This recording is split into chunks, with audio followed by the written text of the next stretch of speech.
handful of teams with a ton of money that could use Barkley, namely the Houston Texans, which you're already hearing a little bit of steam for that love connection. I think Jacobs gets close to it because at the end of the day, I think the Raiders just give him kind of what he wants. They don't want to go with Zamir White. And Jacobs is 20. He's going to be 26 next year. He's been a perennial producer. Really hasn't been a thorn in the side of the Raiders at all. Did what was asked of him with the new head coach. And I think he gets close to 10. And then after that, no, I don't really see anyone getting 10. I think that they're all going to have to, unfortunately, either take creative deals or kind of go head up against the market, which might be a tough move for them. But I do think the way this free agency class is built, and given what the league thinks of running backs, I think that the market, I mean, the prices are down. It's almost the exact opposite of the wide receivers.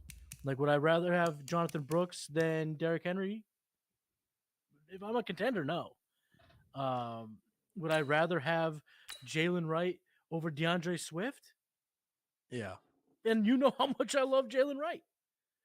But I mean, like, if the price is close and the investment is similar, like, I would take Barkley obviously at this age and paying him $10 million over every running back in the class. It's not close. I'd rather have Tony Pollard than mostly everybody in this class. We talked about it on our previous show. We talked about it when we got together on Roster Watch with Alex for you guys as the recap, the Combine recap show.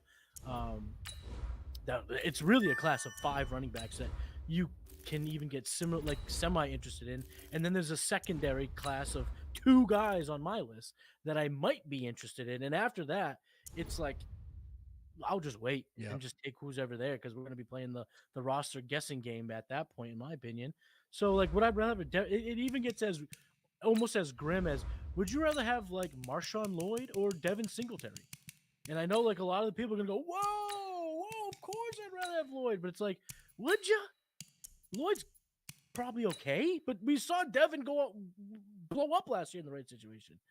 So it's just, yeah, it's a little kind of shitty for the way it's built out. I think that these rookie running backs, it's a good case study for us NFL fans, our true football fans like you and I, where we can kind of, it's going to be an experiment whether the position's dead completely or not, because if the NFL doesn't pay these guys with this class coming in, then they literally don't give a shit who run the football. When you look at the cap hits for rookies from last year's class, Bijan Robinson, Jahmyr Gibbs are obviously first-round picks, top 15. Bijan's is $4.9 million. Gibbs is $4 million. In conjunction to comparing the Barkley Jacobs of last year, who had 10, 11 million, that number probably comes down to closer to 7, 8, I would assume. And the rest of these guys are going to be south of that. But none of these rookies are going to be drafted top 20. The first rookie that comes off the board is likely to be closer to where Charbonnet was drafted last year, I think around 50. And Charbonnet's cap is $1.5 million. $1.5 million. And Kendre Miller, 1.2. Tyjae Spears, 1.2. Devon Achane, 1.2. Tank Bigsby, 1.2. You can't catch my drift here? You're going to be able to skip over, Eckler, Henry, Jacobs, Barkley if you don't want to pay between 5 and 8, 9 million. Remember, Devin Cook got $8 million. I think Cook swindling the Jets is going to be something that's definitely going to cause question marks around signing, the Henry Ecklers to those bigger contracts. Yeah. But my thought more so is, and I've talked to Alex about this, is, and I think I talked to you about it too, but I think Alex brought it up, was that once one of these running backs goes in the late part of the second, it's going to be bang, bang, bang, bang. We might see all 5 go within 15, 20 picks of each other. I don't think that's out of the question. And I think what you're looking at is you're going to be looking at 5 rookies getting paid 1.2. Braylon Allen's 20 years old. Jalen Wright's 21, about to be 22. Trey Benson, I think he's 22, 22, going to turn 23, whatever. Blake Corum, 23. These backs that you're going to be getting on a discount for 3 years, up to 4 years, rather than paying J.K. Dobbins $2.5 million, rather than paying Gus Edwards or A.J. Dillon. You can go get these rookies for this $1.2 million, $1.3 million range. I'm just stuck on DeAndre Swift. I'm stuck on Tony Pollard. I'm stuck on Devin Singletary to kind of see where they fit in the conversation here. And does a Houston potentially go out and go after a Saquon? Does somebody go out there and try to make that big swing because this class is so slim? And again, we're talking about Jonathan Brooks potentially as RB1 coming off an ACL. He's not even going to be cleared till July 1 at the earliest. I just, where do you see Pollard, Swift, Singletary kind of coming through in this? Do you think there's a chance that one of those three guys can jump into the top four as far as their cap is the next couple of years? I don't. Swift is 25, man. Swift is 25 years old, and he proved in certain situations when that Eagles offensive line was healthy that he could do it. He could put up 150, 160 and a couple of receptions and be healthy doing it. So I've never been a Swift guy. You know this. But I remember not a year ago, but 8 months ago, we had this conversation. I told you, man, I got Swift. I think I had him like 9th in Dynasty. And I never have I ever been that high on Swift. But I was confident in the situation. I'm just saying if he gets into a similar situation or goes back to Philly with a healthy offensive line, I don't know. My gut always tells me if the team that they're on has zero desire to bring them back, that's your indication of how the league is probably going to look at him as a whole. There will be outliers, namely Saquon Barkley. But, I mean, do you think any team has pinned one of these guys as a focal point to their offseason plans, or is it just going to be, hey, look, Tony Pollard's agent just called us. He said that his numbers now is down to 3.2 per year, or we can give him like a Fugazi 3-year deal, kind of like Miles Sanders got last year, and then team goes, okay, now we don't have to worry about it in the draft. We'll just, there's other resources we can use. The guys that I'm looking at in the rookie or in the free agent class that I'm not going to say I'm most excited about, but I could see a massive value bump. So in fantasy, might be worth trying to buy cheap. A.J. Dillon didn't necessarily his talent didn't come to fruition. We didn't see him at full thoughts here, but let's say he goes to a team and they just give him a few more. Let's just put it this way. I could see a very, very similar 2024 for A.J. Dillon as we saw for Devin Singletary in 2023, meaning this doesn't go to someone for big money. Everyone's like, oh, you don't want that guy. You want the younger guy in the roster. And I'm like, I'll take Dillon. And then cut to week 6, and all of a sudden he's playing well. And the other guy that I still think might have some of the highest ceiling in this entire free agent class, Tony Pollard. Oh, you almost got me. You almost had me out of my chair. You almost got me out of my chair. I thought you was going to say Antonio. I thought you was going to say Antonio Gibson. I did say that. What did I say? You said Tony Pollard. I meant to say Tony Gibson. I swear to God. Yes. I swear to God, I meant to say Tony Gibson. I don't know. I was like, the same list. I was like, he's going to say it. And then you said Tony Pollard. And I was like, oh shit. That was a complete brain melt because I was looking at Antonio Gibson. I guess my problem is I always call him Tony G. His name's Antonio Gibson. Yep. So I just went to Tony, saw Pollard, said Pollard. That sometimes brain farts happen for your boy. But no, I think Antonio Gibson's the most appealing guy. And if I was a GM, he's the second guy. He's the only other guy. If I have money for Barkley, sure, I'll get into those sweepstakes. But if I'm not looking to get there, I'm immediately going after Gibson over everybody else. I love that, man. I think that the biggest takeaway here is that this is going to be almost the opposite of last year, where the receivers might be sitting there. Hey, agent, do we got any calls? No, we got none. And this is the receiver talking. And then on the other side, you're going to have Zeke getting calls the first week of free agency. And people are going to be shocked by it. Zeke signs a 1-year deal the end of next week. And it's going to be a telling thing when that happens that, Zeke has an offer on the table from, the Vikings or some crap like this, right? And they're going to be like, wait, why? What? It's going to be a straight tell. Exactly what we just brought up with this running back class And you can see these full rankings over at thedraftrankings.com. Dynasty rankings will be updated this week. Cornerstone rankings will be updated next week. And you'll be able to see where me and Maddie think about this draft class at the running back, the receiver, the tight end, the quarterback positions. And I'm just going to tell you right now, that top 5, and everybody knows the names, it drops off quick. I'm going to go see Will Shipley next week at the Clemson Pro Day, hopefully, and we'll see if he can run something nice, see if he can add himself to that conversation right now. But right now, it's not that pretty at the running back position. Obviously, the receiver position is a little bit different. But Maddie, let's talk about these quarterbacks, and then let's get cooking tonight. The quarterback position added a quarterback for free agency, and that's Russell Wilson. Baker's still out there.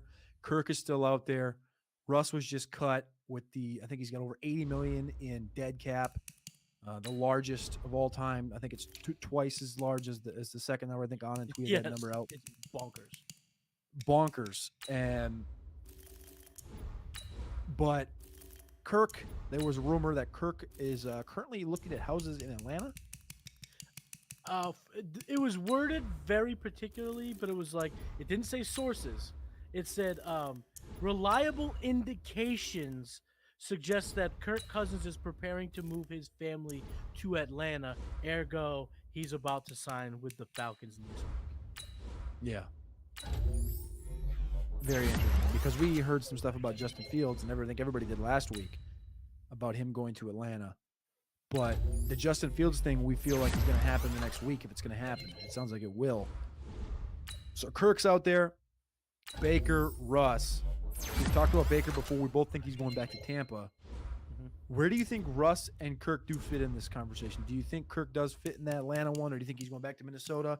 And then where does Russ fit for you? Because we haven't had this conversation at all yet about where Russ fits in free agency, fits in 2024, Washington, Minnesota. Where do you see this thing kind of ending? I think Kirk goes to Atlanta for 2 reasons. One, I think that Atlanta realizes that the price to move up is too rich for their blood. And on top of that, I think that the Vikings don't seem to care that the price is that high. You just continuously hear this drumbeat that they like the rookies, that they want one of these rookies. So, yeah. And then you're also hearing trickle-down rumors. Now, this might be for 2 different reasons, but I've now come across a Justin Fields to Minnesota rumor, a Russell Wilson to Minnesota rumor. It's tough. And you know what? Memphis is 150% right. The market for Fields seems way lighter than anyone would have believed at this point in the process, where if you look at the betting odds, it was minus 400 while we were in Indy for Atlanta. Now the highest is Atlanta at like plus money. And then number 2 is the Bears. Now, I understand that he's on the Bears, so it's kind of like the Bears versus the field type of situation. But from what I've heard, it seems like it's a foregone conclusion. Caleb's there. He's gone 1-1. Bears are getting their new franchise quarterback. So I don't know. It seems like it feels like Fields may fall first. There's a lot of F's in that sentence. It was tough to say. But the Fields deal may fall first because teams then can have their backup plan. But as far as Russell Wilson goes, I'm not touching it for a 10-foot pole. That guy does not seem to be the leader that he was once believed to be in Seattle. Washington, just pick one of these ones for Russell Wilson. Washington with Cliff Kingsbury. New England, take your bias out. New England, because they have the cap, and it allows them to go Marv or tackle at pick 3. Mm-hmm. Or does he wedge himself into like a Minnesota? Or I think he could wedge himself into Minnesota, but I think the best thing for him to go to New England. It is New England. It is, because he can just be the face. He could be the guy. But from what we heard in Indianapolis was that they value all 3 picks as top 3 picks, which means they're going to go quarterback, which means they have no use for Russ. There's no need for Russ. No need at all. But what I could see end up happening is, Kirk goes to Atlanta. Minnesota finds their quarterback. Baker goes to Tampa. Patriots, Bears, and the Commanders all find their quarterback, and then Russ is sitting there kind of with nothing. And what I could see happening is a little phone call from Mike Tomlin being like, "Hey, we're not going to give you the starting job, but we would love to see you come compete against Kenny Pickett." And we all know how that would end. It would end with Russell Wilson winning the job because Pickett's not that good. But unless a report comes out that he's willing to be a backup, I just don't see that for him at this point in time. Trey Lance was traded for a 4th-round pick last August. Just to put that out there in the Justin Fields conversation, he was traded for a 4th-rounder. Technically, we've seen more out of Justin Fields, but I think Memphis brings up an interesting conversation about Justin Fields in the market potentially not being as sparse. I don't think he's going to draw a 4th. I think it's going to be obviously a 3rd or a 2nd and something on top. But I think that's just a very interesting thing to bring up. My prediction, I had this conversation. I talked to my brother's dad like 3 times a year. He's had Viking season tickets for 50-some years. And he said, what are the Vikings going to do? And I said, this is what I think. This is my prediction here. Listen to this one, Maddie. Ready? I love it. We know the Vikings want to move up. My prediction is the Vikings move up to 2 in the next 10 days. Because everybody knows what 1 is, right? Last year, the Panthers traded for 1 because nobody knew what number 1 was, and they needed a quarterback. We know what 1 is. We know 1 is Caleb. So the pick that's on the books or on the block right now is that Washington pick. I think Minnesota trades up to Washington in the next 10 days. And the draft starts out Chicago, Minnesota. Minnesota takes May. And then on draft night, after the May pick happens, New England has the phone hot. We heard rumors that New England doesn't love Jaden Daniels. We'll see if they draft or if they add Russ in free agency, whatever happens, they trade, whatever. Then that New England pick is a very hot commodity on draft night. It's like in dynasty rookie drafts. You hold your pick till the last moment. Washington, they're gonna get enough from the Vikings because the Vikings moving up from 11 to 2. But New England's gonna hold that thing in the holsters till the last minute. They got all this cap to spend, and they got the number 3 pick. I think they're going to do it right. I think they're going to add potentially a Russ. I think on draft night, New England's going to be sitting there in the 3-hole. Williams, May, flat circle. New England's on the clock. What are you doing? Take us home, Maddie. What are you doing? If I'm New England, if I'm the team builder in New England, I'm trading back. I'm signing. I would rather not sign Russ. I would actually try to get. Maybe Russ. I would, if I was the Patriots, I'd try to get Fields. I think, but given their market, it's probably an early 3rd, and then maybe next year's 4th or next year's 5th. At that price point, I'm in. So I would try to do that, but I would try to trade back. And the reason why I'm trying to trade back is for 2 reasons. 1, the draft capital you will receive that you just mentioned, and 2, there are not 1, there are not 2, there are 3 franchise-altering wide receivers in this class.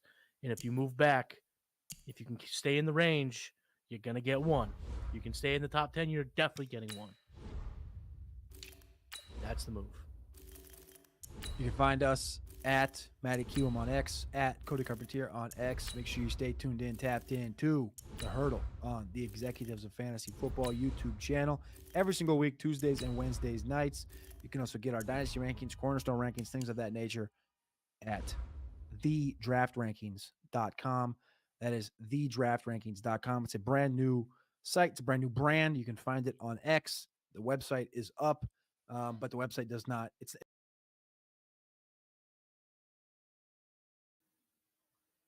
Shane, everything we thought we knew has now changed. We had something called the NFL Combine, those mock drafts that we've done over the last, I think it's been 4 episodes through 3 rounds. Everything is now just completely wrong. That's what we're going to be here to talk about tonight. Welcome into Manic and Chill Live. We don't do a lot of live episodes on Manic and Chill, but here we are. It is Monday, March the 4th, 2024. Shane has just scrambled home to be here for everybody for our Manic and Chill Live on this beautiful Monday evening. Shane, we talked a little bit about the combine results. You were on the live stream on Destination Devi on Saturday, and then Ray and I did Destination Chill last night.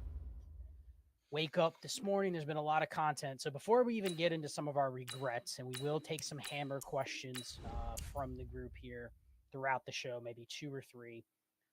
But Shane, just initial thoughts on the combine, the reaction. What is the major takeaway for you after the last couple days since you've been able to digest what happened this weekend? Apparently, it's the most deepest wide receiver class that's ever existed in the history of football ever, of all time. Everybody runs a 4.4 now.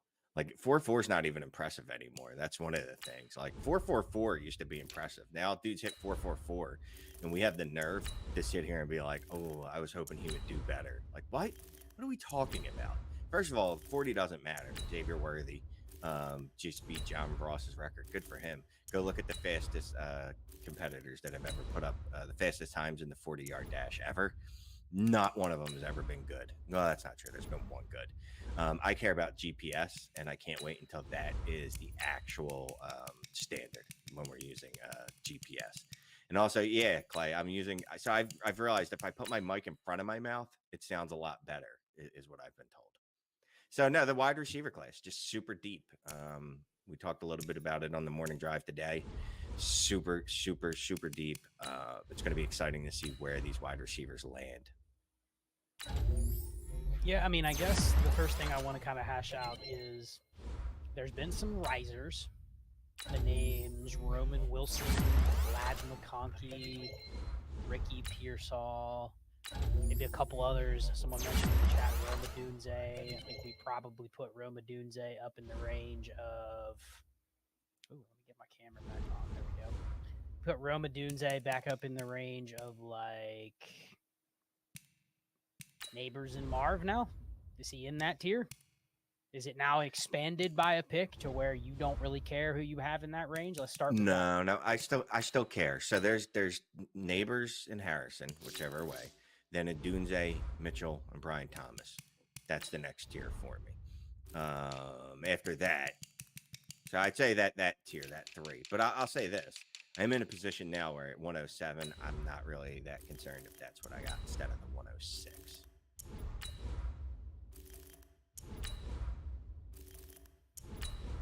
Okay, Scott.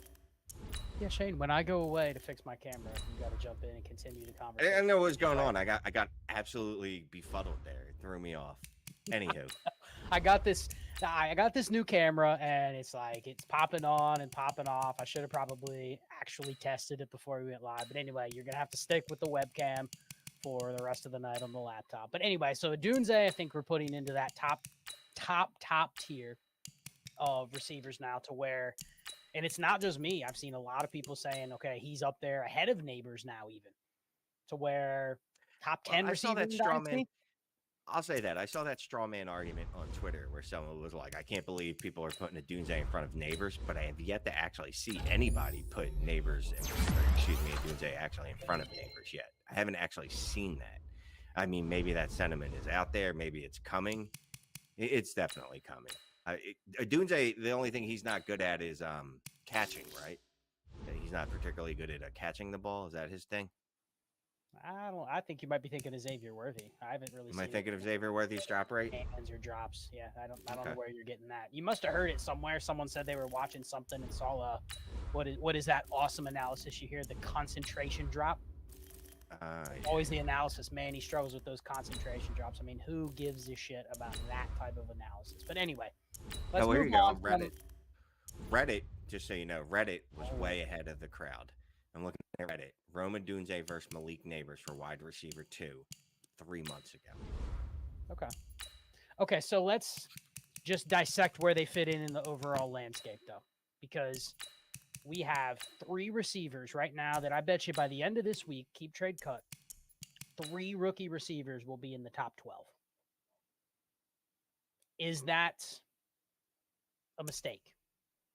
Given that the odds that all 3 maintain that top 12. Now, I pushed back on Ray on this, and I said there's no way it can happen. And he said, you know what? I think these 3 are loved so much, and the receiver landscape is at a point right now where everybody wants them so badly Like, is it possible you invest in these guys, and if they have a Drake London type rookie year where maybe the numbers are not there, but the metrics and the peripherals are, they just hold their value? Are they now safer? And this is what I wanted to dive in before we dive into some of the deeper parts of our mock drafts and some of our regrets.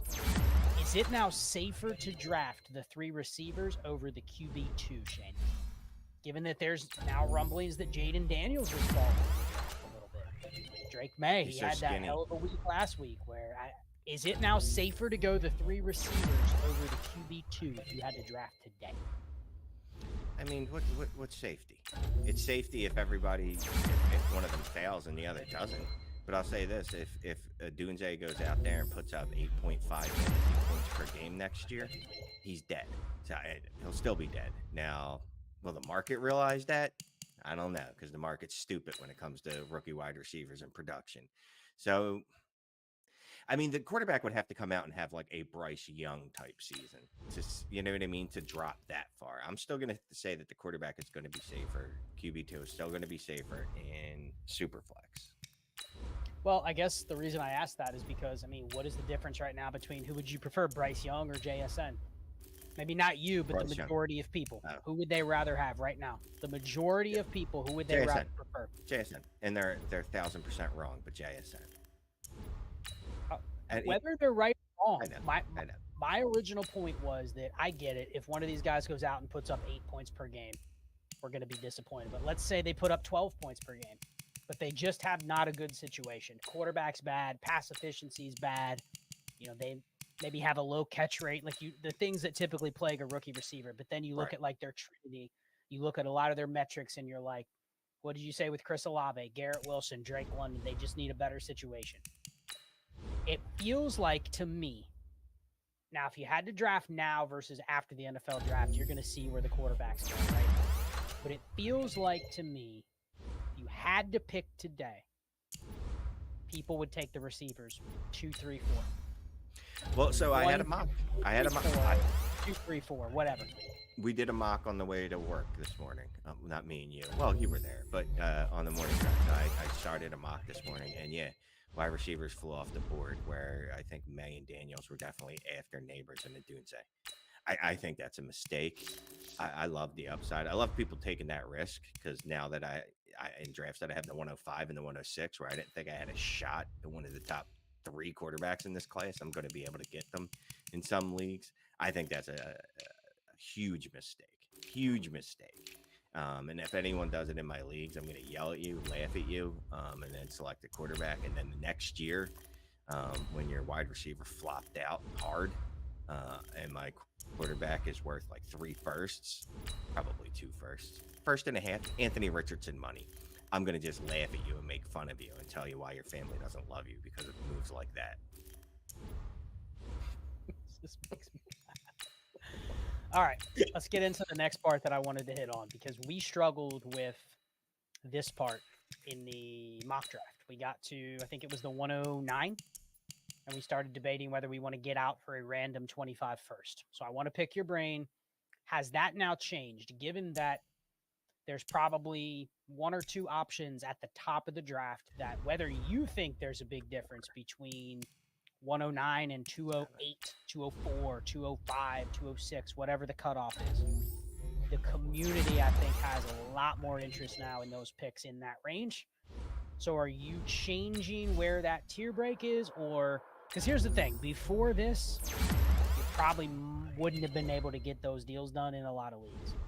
I think right now you have a better shot. If you're willing to trade a 1-9, 110 for a 25 first, people will do it.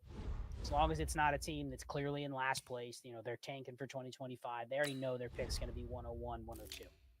Are you doing that now? Because I would just say this, historically, regardless of how good the class is, you get down to the end of the first, early second, those are not players you want to pay a first for. Are there players that hit from there? Yes.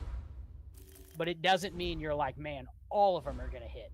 So I think if you make that deal from 110 and beyond, I think you're probably better off in this class taking a shot on a player further down the board and taking the first where you can get it. So what do you think?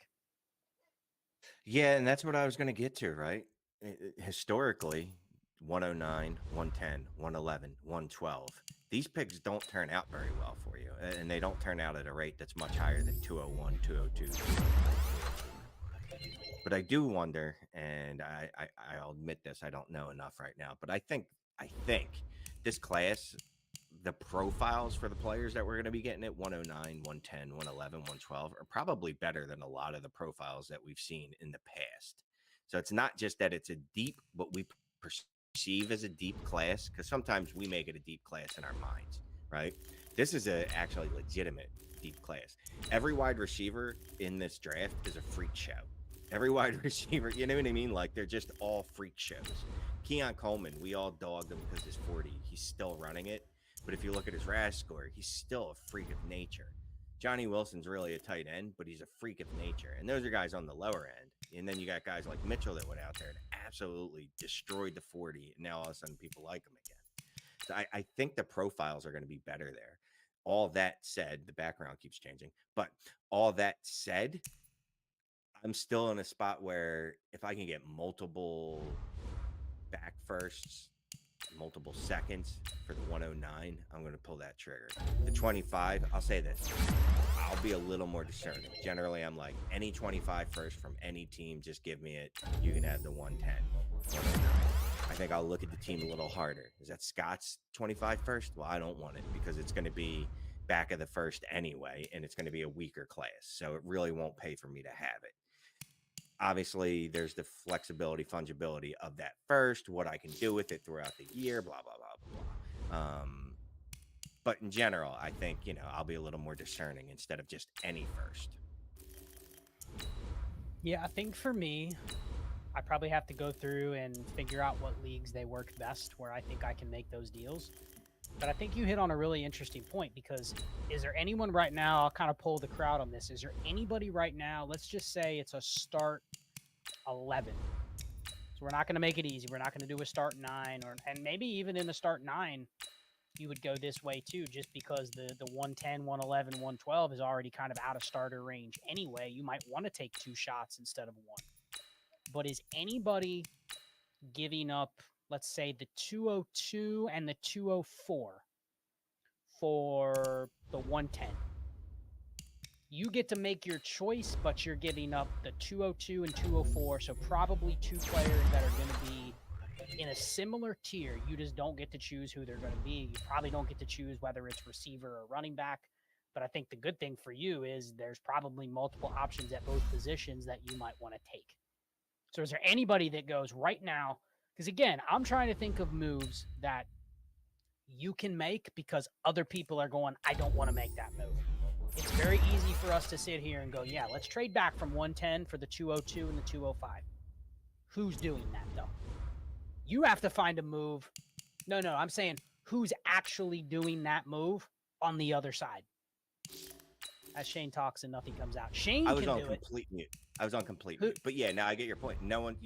It's easy to say, and you'll get those tweets. People are going to be like, dude, you just want to trade with your first for multiple seconds. And I'm sure a lot of analysts are going to say that. But if you're playing in a league with sharp people, not many people are going to actually do that unless they have another plan to cascade that pick into something else, and they keep trying to move up.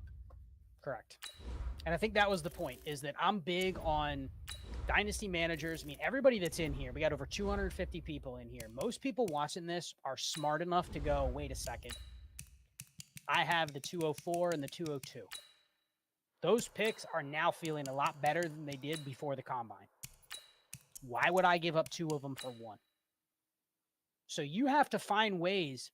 If you want to get deals done, you have to go out there. Sure, you can try now with all your 110s, 111s, and 112s to trade back. But good luck getting a deal like that. You have to find ways in Dynasty to go against what the public is doing. You got to go, all right, most people are doing X. I'm going to actually go against X. And that's how I'm going to get deals done. If you're just chasing, what did I talk about today on Destination Dynasty? Anybody that heard me on that episode, I basically said you need to go and make moves when other people want to go the other way. Waiting until it's obvious and then going out there and creating content and saying, oh man, everybody should go buy those 24 late firsts now. Everyone should go try to trade back because it's one big tier and there's 18 good players in this class. Now that we have 6 good running backs now, apparently, and we have 12 good receivers, it's not going to work. You can't wait until it's obvious and then expect to get the deal done because there needs to be somebody on the other side. So I just wanted to put that out there. So how are you feeling about a 208 cutoff? Are you willing to go that far down? Are you willing to count 5 or 6 running backs? Are you willing to count like 10 receivers, Shane? Or do you think the landing spots are actually going to destroy some of these guys? We talked about that on the morning drive this morning in the Discord. There's some landing spots that you are not too happy. Even if guys go in the first, you will pass over the players regardless of their capital. Yeah, that's the problem, right? If all things being equal, if every one of these people gets a spot that I like, it's easy to say, dude, I can go to 212 and find something that I really, really like. But the reality is one of these dudes is going to end up in Philadelphia. He's going to be a permanent wide receiver 3 on his own team for the next 4 years. There's going to be other situations like that, right? T. Higgins is probably going to end up re-signing with Cincinnati for 4 years or 40 million. 40 million a year, maybe? Yeah, probably like closer to 26. Either way, he's going to get a lot of money, right? If he re-signs. There's going to be situations like that where they just absolutely destroy the wide receivers that we loved. Lad McConkey, we talked about it. Brian Thomas Jr.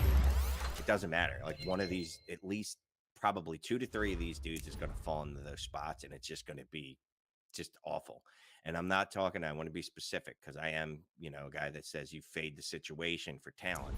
But I'm talking about when we can look at the situation and go, there's no long-term talent for this wide receiver. Like I said, A.J. Brown and Devonta Smith. Wide receiver gets drafted into that situation. What does he have to look forward to? 60 targets a year? We have to be honest with ourselves. So I'll say probably, with all that said, 206, because there's still a couple of these running backs where I'm not going to just fall in love with them just because they had nice combines. Yeah, I mean, I think if we're going to go this morning when I did the exercise, there was like 7 running backs that I think could get drafted in the range of capital where, let's say, late second to the end of the 4th. I'm almost treating all those guys the same. However, like you mentioned, there's going to be a couple of them. Like Shane, if a guy goes in the 4th round to the Steelers, are you really interested in that running back? No. That's one where a little. Okay. But when I say, are you interested in that running back, that means he must have a role day one. There's no waiting. And I think a landing spot like that makes me go, all right, do they have a free agent running back coming up? No. Do they have a running back that the rookie is clearly better than? No. I don't know if I want to take that guy. You mentioned a couple of the wide receiver landing spots. So I think 206 is a fair range to kind of use as a cutoff, assuming there's going to be some attrition. Now, the beauty is somebody's going to still bite on a first-round receiver in Philly. It's just not going to be Shane, and it may not be at the price where Shane wants them to go so someone else can fall, but somebody's still going to draft old school, right? This guy was a first-round receiver. I just have to take him. I have to take him based on the talent. So I think 206 is fair. I'm going to pull up our board here. I want to talk about maybe some regrets that we have. Let's see I got it right off the bat. Jatavian Sanders. Yeah, I'm trying to find where Clay said we can put up the board. Let's see. Mannequin show rookie board overlay. See if I can find it. See if you can find it while I'm looking for it.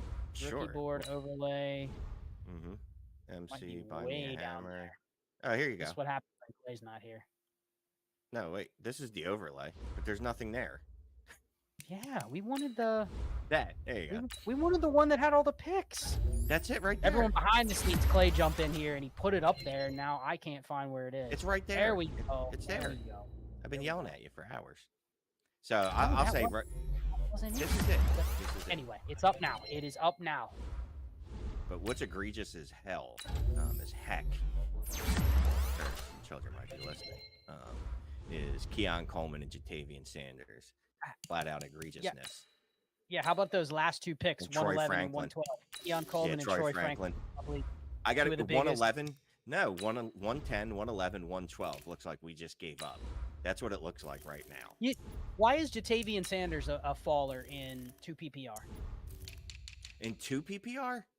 That's what we did. 2 PPR. He's going to go in the second round. Did we go 2 PPR? All right, if it's 2 PPR, I don't feel as bad. Never mind. I don't feel as bad. Okay, no. This is a good discussion.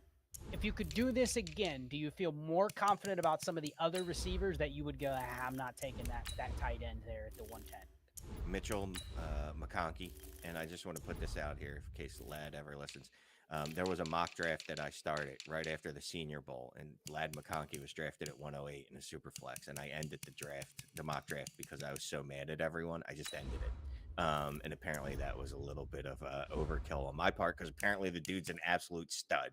Anyway, so McConkey, Mitchell, Roman Wilson. I think that's it from the wide receiver perspective. Trey Benson, I would have drafted him higher. I don't know if I drafted him. Someone drafted him. He would have moved up. Well, I mean, just so everybody can go through and see the names. I mean, someone said in the chat, prefer the names over the pictures. It's fun to try to figure out the names. So you got Caleb, you got Jaden Daniels, you got Marv, you got Drake May, you got Malik Neighbors, you got Bowers, McCarthy, Adunze, Brian Thomas, Jatavian Sanders, Keon Coleman, Troy Franklin. Round 2, Xavier Worthy. 202. Who do we take at 202? Let me see. Got to zoom in. Oh.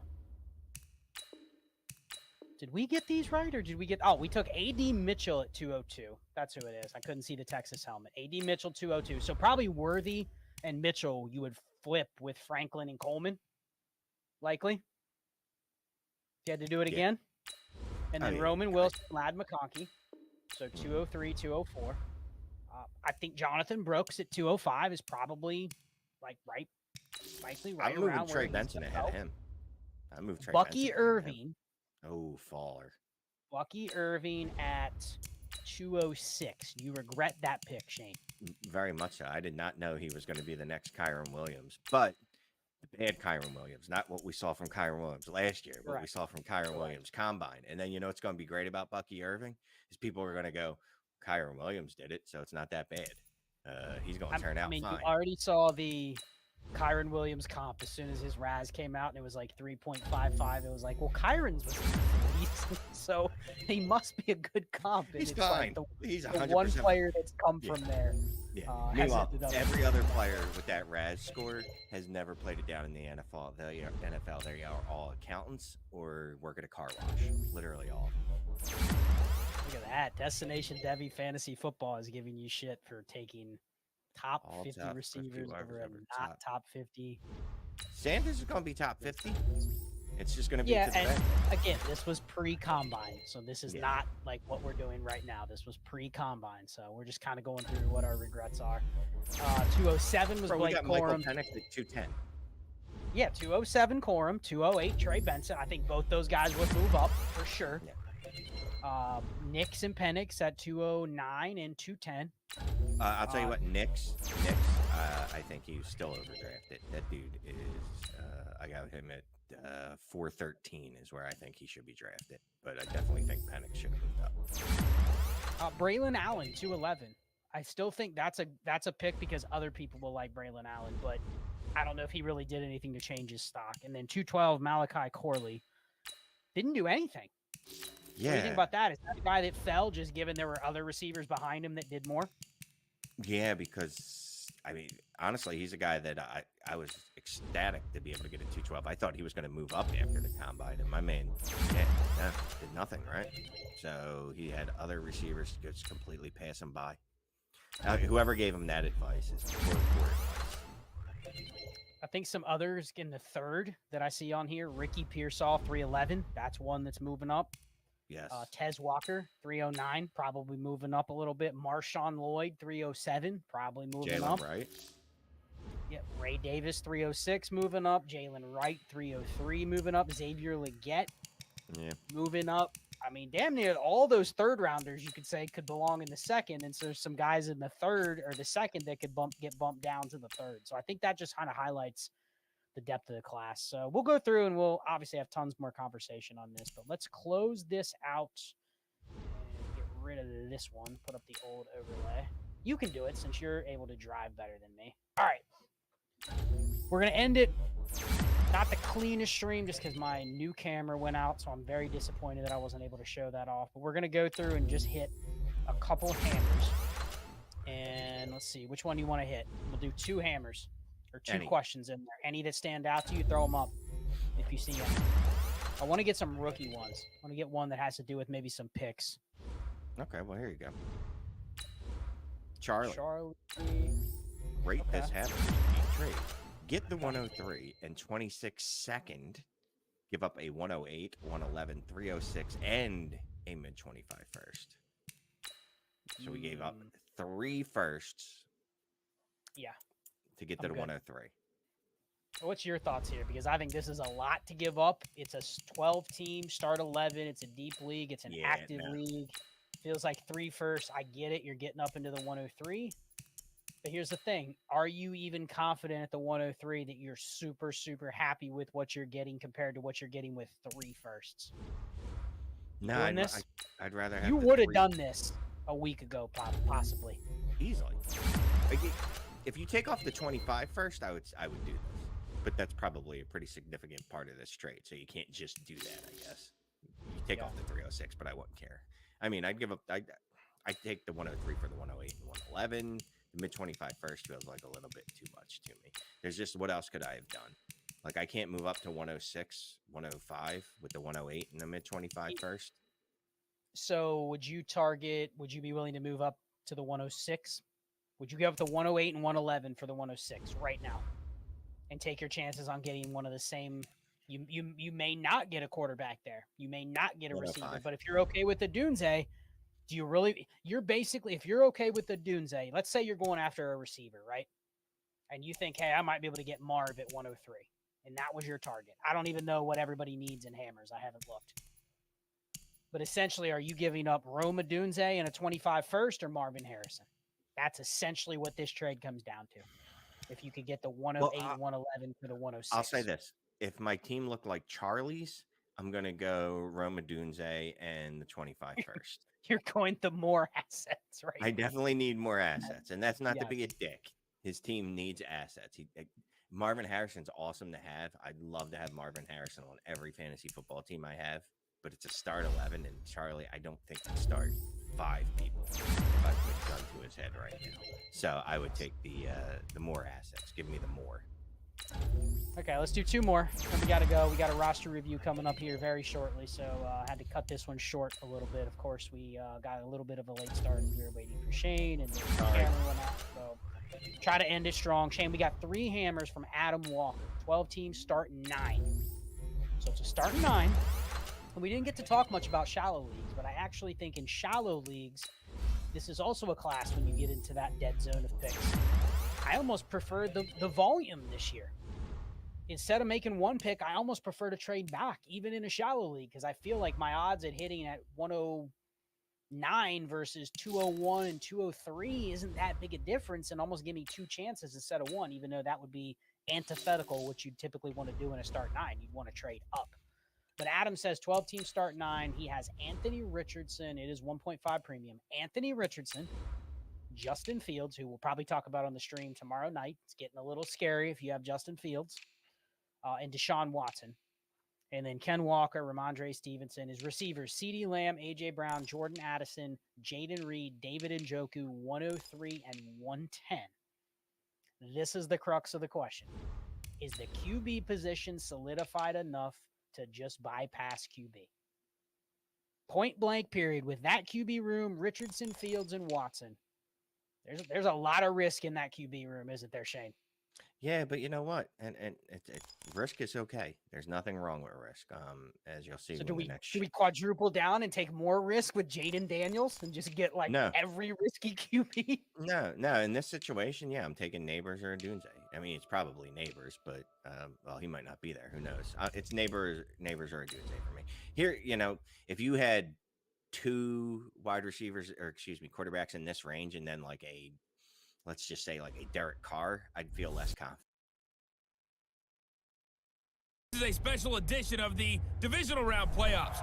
EA Sports coverage of the National Football League takes us to Southern California as we've got playoff football ahead in the City of Angels. Coming up, an important Divisional Round matchup in the NFC between the New York Giants and the Los Angeles Rams. That's fielded in the end zone. We play to win. Let's go. Here we go. Set. 60 or. Play action. Sherman. He's got his man on the crossing route. No catches for him in the wild card win last week, but he's got a first quarter grab here. Line of scrimmage, the 37 on 1st and 10.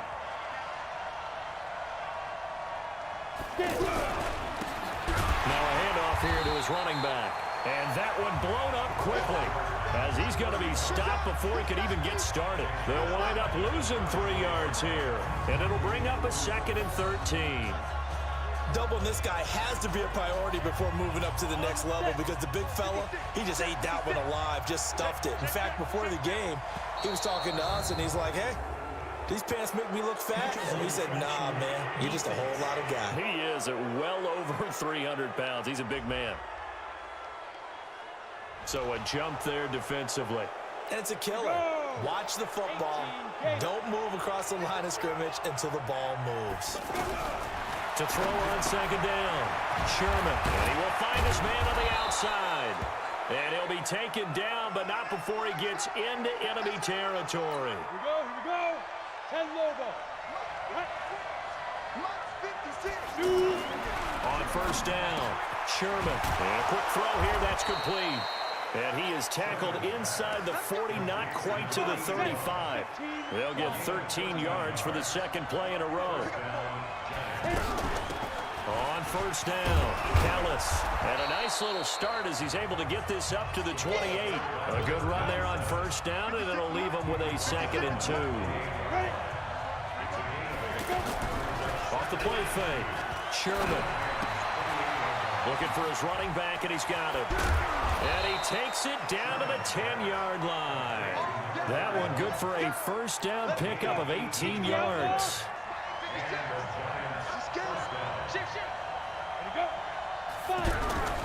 They'll run on 1st down. Cleary. And a short pickup there down to about the 9. Just a yard on the pickup there, and it'll bring up a 2nd and 9.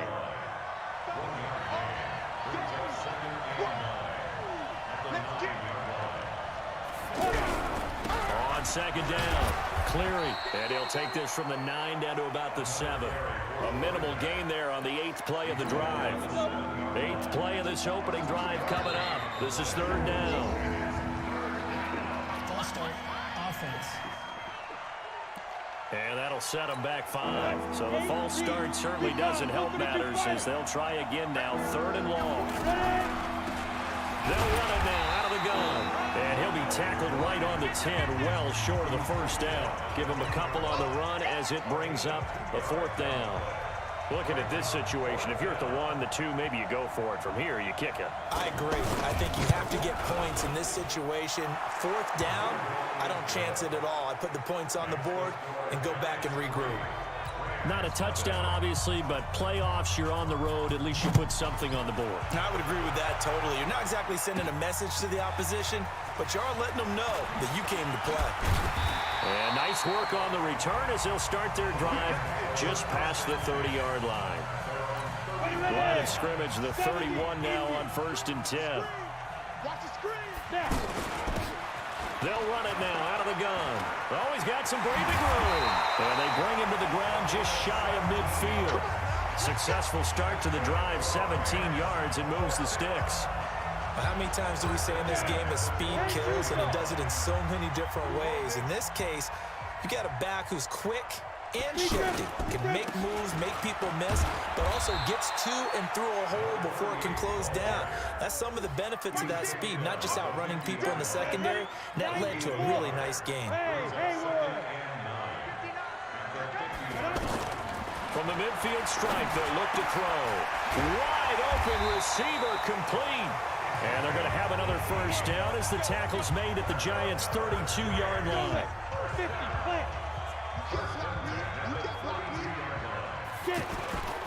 On 1st down, Ellison.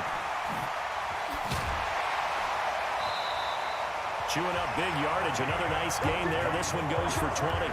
Quite the opening drive march they're on right now. It looks a lot like what we saw in practice prior to the game, doesn't it? You know, because on that last big practice beforehand, You go through your offensive script. You go through your play calling. You go through all this stuff and establish things. And it looks like it's going like clockwork right now for them. A good pickup there. 8 yards on the first down completion.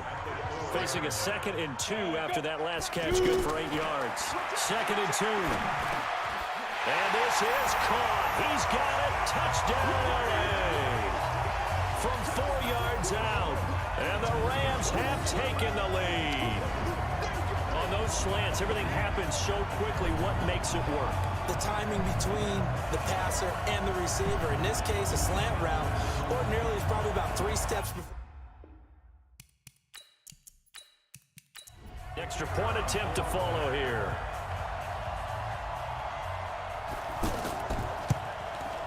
And this is up and good to make it 7-3. That time a 6-play drive. And the result for the Rams, a touchdown. Out is the kickoff unit as they run up and send this one away. This is taken at the 3. And he'll take it up past the 25 to the 26-yard line. The Giants offense now gets ready to head back onto the field. And last time they got 3 points, but it was a chip shot field goal. And when you go to the sideline after a chip shot field goal, maybe the offense not too happy. It's a balancing act, isn't it? Because you're exactly right. They're none too pleased that they didn't punch it in for 6 points. But they also have to remember they did put points on the board. 3 points is 3 points. And in this league, you take points when you can get them. Not easily done. Throwing to start the drive, but that one incomplete. That pass just a little bit off. It looked like maybe he tried to force it in there. Game speed, always different, no matter what you do in practice. Can't simulate it, right? So your decision-making, everything has to be a little bit quicker. Sometimes it can throw you off until you adjust. Throw left side complete. It's Lloyd. Now a 3rd down throw, but it misses the target, incomplete. You can tell they were hoping for a flag there offensively. Several on the sideline motioning. Hey, why not a penalty? Why not a penalty? What did you see? Yeah, I think you've got to let them play, and the officials are instructed. If there's contact coming from both sides, no flag. Let them fight it out. And forces 4th down. And the punt team on now as this one's sent away. Taking it about the 16. It's a 47-yard punt, return of 6. And the Rams will go on offense here with a 1st and 10. And now out on the field, here comes Los Angeles. And that last drive was very, very balanced, pretty methodical. You think they go that route again? I'm always of the school that until they stop me from doing something, I'm going to continue. And I think that that's exactly what they'll look to do. But the beauty is the balance that they've created sets up opportunities for big plays. Looks like a run, turn it into a play action, and throw one deep. Now here's a pass on 1st down that's knocked away and incomplete.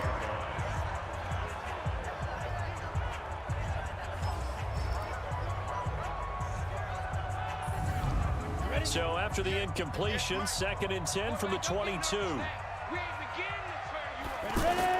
To throw again. Mahan. Quick hitter here, it's complete. And he's got it past the 30 before he's hit and dropped.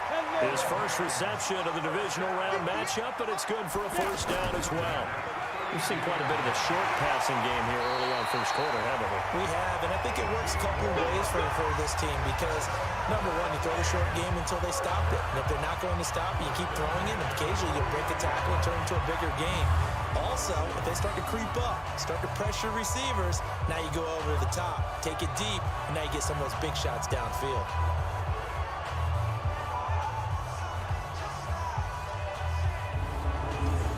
So the drive takes them into Giants territory now. 1st and 10 at the 49-yard line. They'll run on 1st down. Ellison. Some extra space following the display of power. Down just inside the 45. A solid run on 1st down. Gain of 7 leaves them with a 2nd and 3. They'll try the left side. Ellison. And very little there. He might have gotten a yard. Yeah, I think he got a yard to the 41. So 3rd and 2. This quite possibly 4-down territory, though, if they're stopped. And brought down, but not before they're inside the 25. It'll be a first down for the Rams there on a pickup of 18. One thing's for sure, this defense has to figure out how to stop the ground game. He's eating them up here in the first quarter. It looks like they have to go to different forces, aren't they? The conventional things aren't working too well. So I remember a coach of mine saying way back when a back's having a great game, you've got to get the ball out of his hands. See how far he can run without the ball. And what he meant was takeaways, knock it loose, because maybe you can't just stop him with just regular tackling. Firing quickly here, and that's complete. No gain there on the completion. 2nd and 10.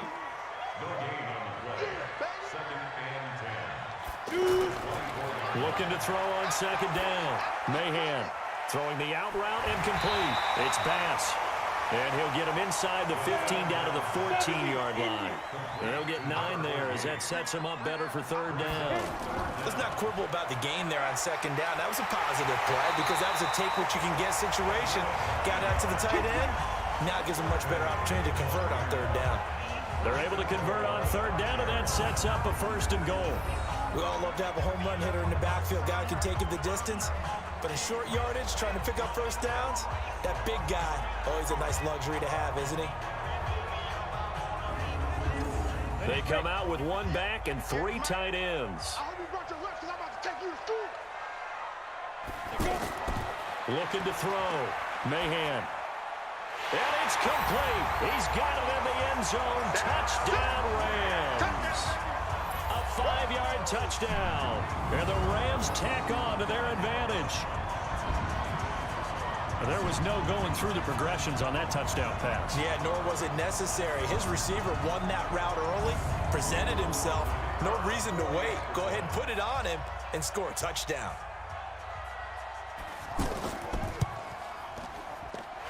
Point after, up and good. And that pushes the lead up to 11.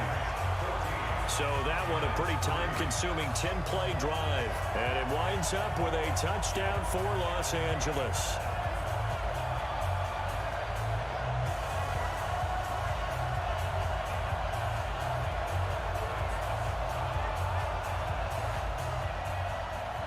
Set now to kick this one away, and off it goes. Fielded about a yard deep. And he'll get it up past the 20 to the 22-yard line.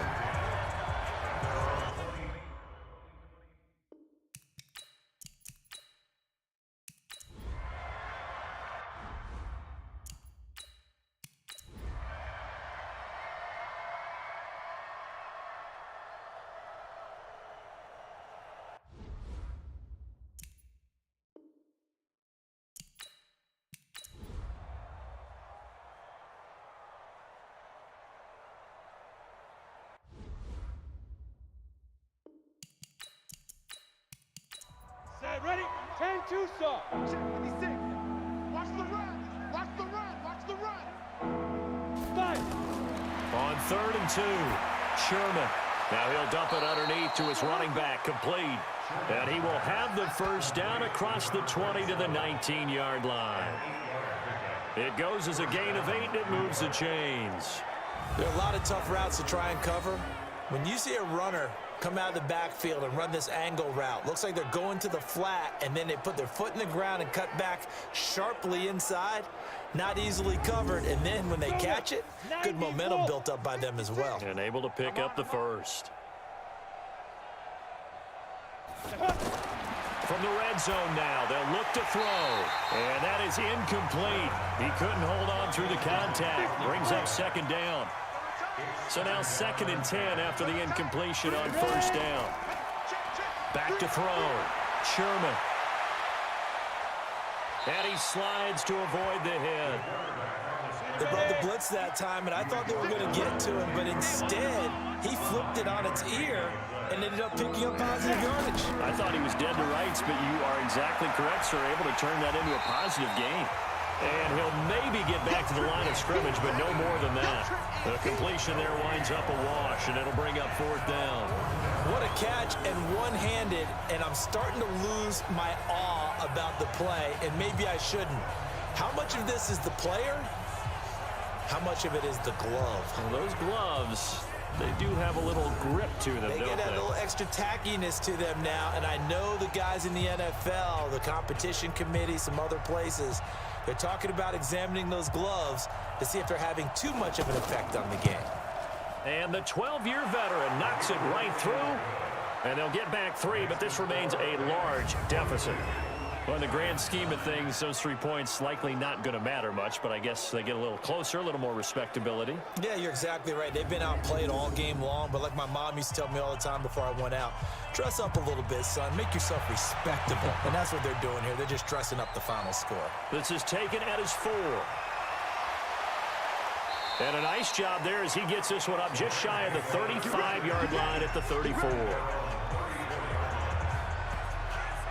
Out comes this offensive unit as they get set to take over here. And several days ago, you and I talked with a couple of the guys in the meetings about how big is home field advantage. And they kind of downplayed it a bit, but I think we're seeing here today, building up this lead, looks like they're going to win. Why home field advantage in the divisional round so important? Yeah, they may have downplayed it, but we could also sense that it was important to them because nothing has to change. You don't have to uproot anything. Sometimes when you're going on the road, you may have to even leave earlier in order to get acclimated if it's going to be a tough environment against the team you're going to play. So being at home was a big deal.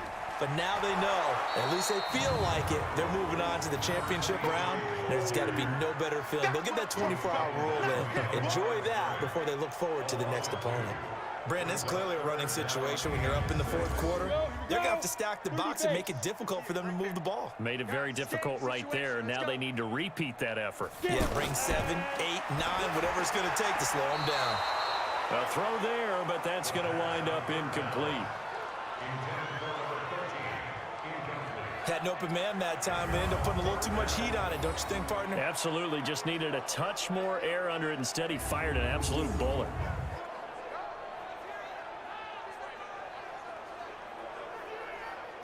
Here comes the Rams punter now, as he's on to punt for the 4th time tonight.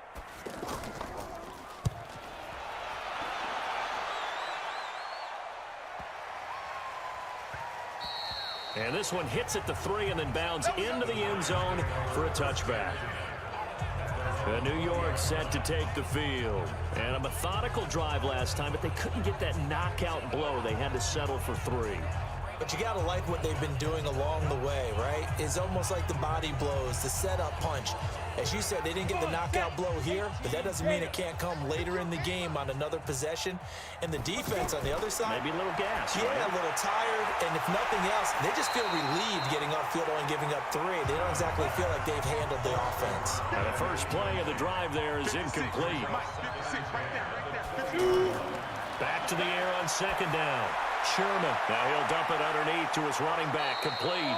And he gets this one just shy of the 40. They'll mark him down at the 39. 19 yards to pick up there. Move the chains.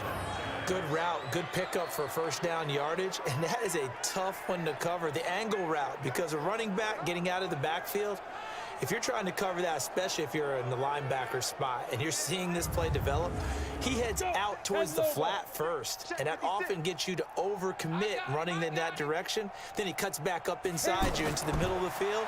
That's what we just saw there for a nice pickup. And now a throw on 1st down there, but it's incomplete. So line of scrimmage still at 39 on 2nd and 10.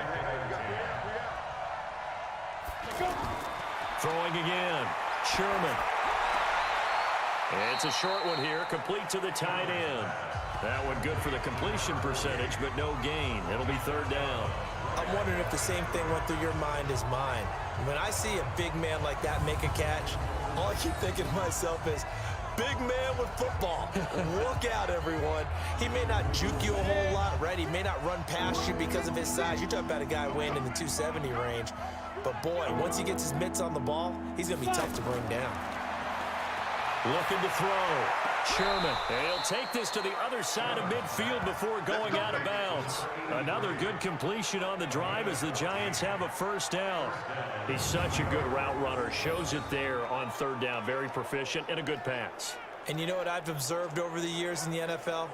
The better a route runner you are, the more confidence your guy's going to have in you to go to you in important times because he can trust you being in the right spot, and they connected there and picked up a 1st down. On 1st and 10, Sherman. And he's going to be swallowed up. Sacked back at the 45-yard line. And plays like that really hurt play calling. They had a really nice gain on the previous play, but gave about half the yardage back on the sack. Excellent pressure up front. Nowhere to go with the football. Down he goes.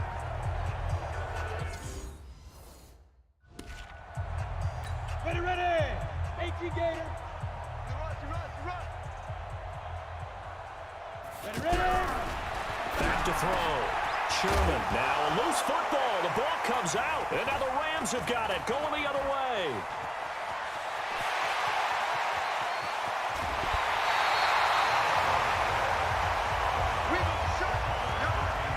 You've had to put up with me in this booth. I'm going to try and be simple this time and succinct. It simply has not been their night. No, I think that fumble's kind of indicative of how this whole evening's gone, isn't it? Without a doubt. I mean, they've tried, but nothing has ever really taken throughout the game. That's why they're down so big. And he's brought down. 10 yards there to start the drive, and just enough by about the length of the football for a first down. 70, Indy. Operating from the gun. Mahan. And oh, it'll be intercepted. A great read, and it's picked off. As much football as we...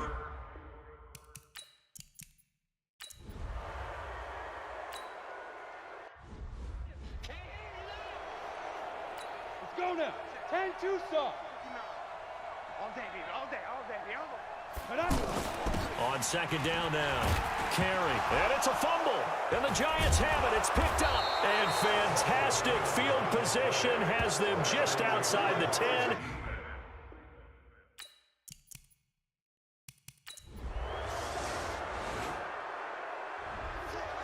So they stay alive in the NFL playoffs, move on to the conference championship. And do you think that the printing press is starting to get those T-shirts and hats ready, my friend? They have to, Brandon. They have to be ready because if you win, you've got to hand those out on the field right away.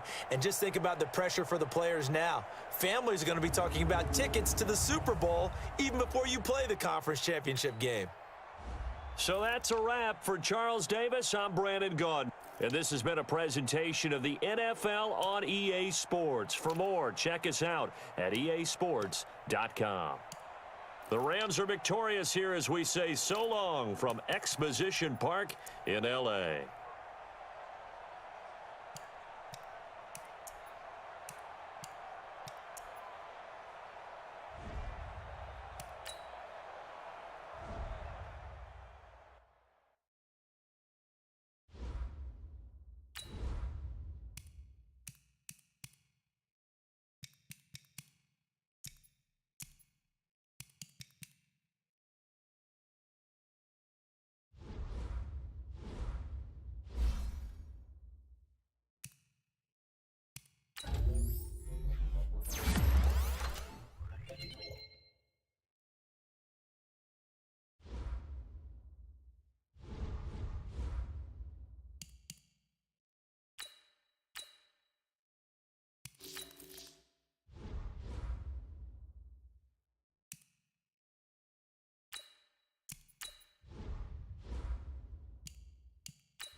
EA Sports coverage of the NFL playoffs brings us to a very loud and a sold-out Paul Brown Stadium in Cincinnati, Ohio.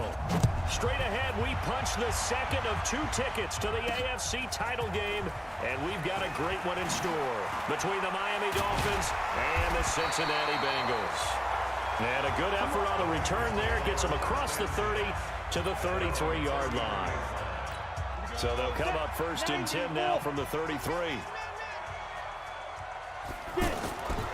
Looking to throw. Hurley. Oh, he's going to take a shot right away. It's caught at the 10. And he'll be marked down deep on Miami's side of the field. A huge play there right off the bat. 61 yards. And perhaps now close to the first points of this divisional round game as it's 1st and goal. And that is caught. He's got it for a Bengal touchdown from 6 yards away.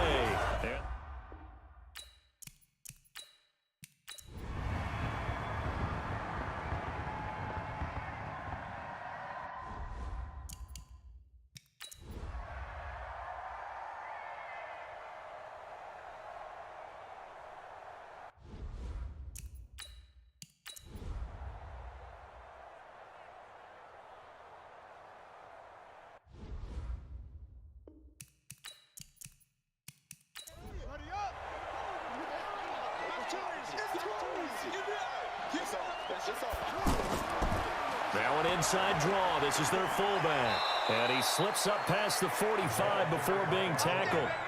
A Miami first down, that one going for a gain of 11. Watching that run takes me back to something a famous old coach once said. Any player he wants on his team, he wants him to be agile, mobile, and most definitely hostile.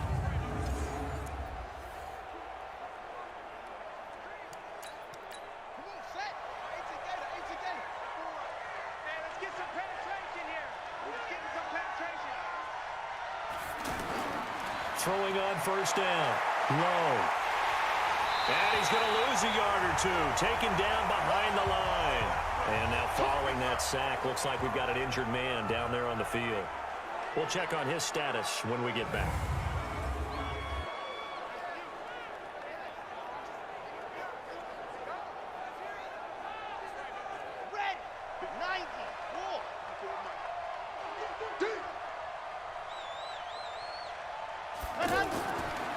Now he'll look to throw here on 2nd and 10.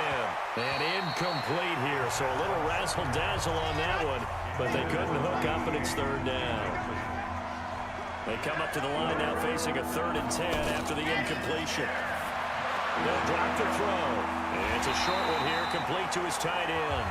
The completion there winds up a wash, and it'll bring up 4th down. Did they maybe play that too safely on 3rd down? I know you don't want to just throw a ball blindly downfield, but that didn't help them a whole lot. I think they probably said if it's open, take the shot. If not, get something safe because we do have 4th down to try and pick it up. The Dolphins will send out the punter now in punt formation, but as we've seen, that's no guarantee he'll punt the football.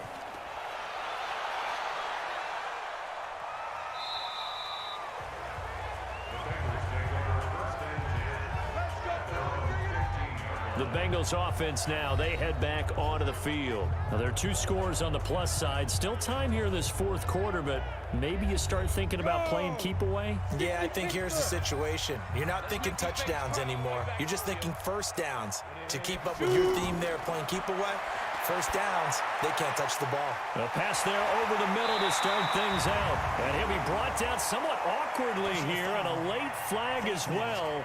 I think this one's going to be a face mask. So they'll take and tack on 15 more. Here we go. Stick the oar.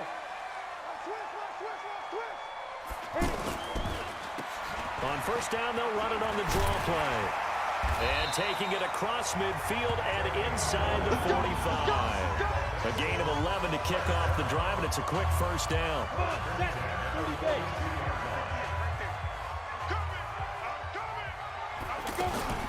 Off play action. Hurley. Oh, he's got a man wide open, complete. And they'll wind up getting this one all the way down inside the 20. 23 yards, the final tally. This quarterback now perfect since the second half started. 7 of 7. It's 1st and 10. He'll get forward for 3 down to the 16-yard line. The recipe's pretty simple, I think, right? Just give your superstar the ball, continue to feed him. Yeah, don't overthink this one, right? Make sure he's touching the football, but you're also counting on his intelligence in playing the game as well. If it's not there, don't... He's got it. Touchdown, Bengals. A 16-yard touchdown. And the Bengals, they widen their lead. So, my man, another touchdown. They're looking like the #1 seed.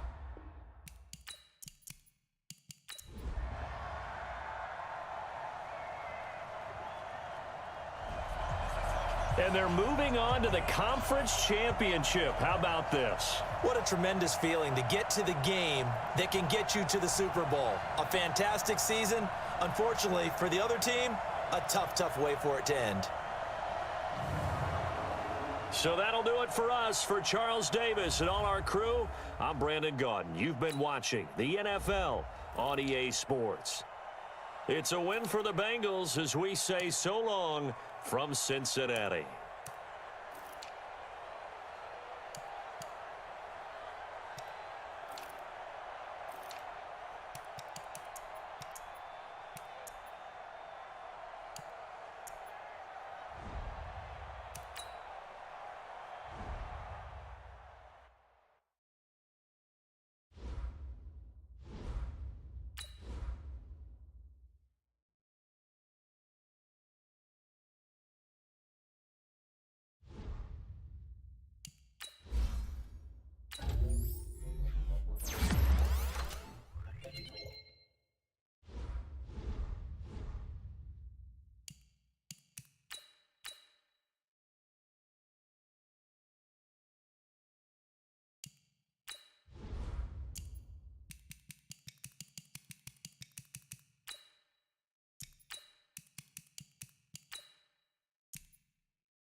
Hello, everybody. It's the coach. Coach, it is something not seen all that often in these parts. Playoff football in North Carolina. We've got it at Bank of America Stadium in Uptown Charlotte.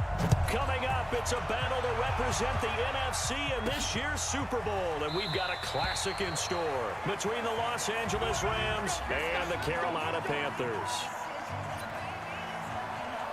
On the ready. And we got Mike, number 53. Mike 53. Get ready.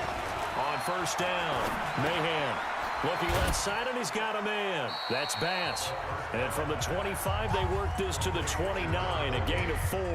That throw good for 4. It's second down.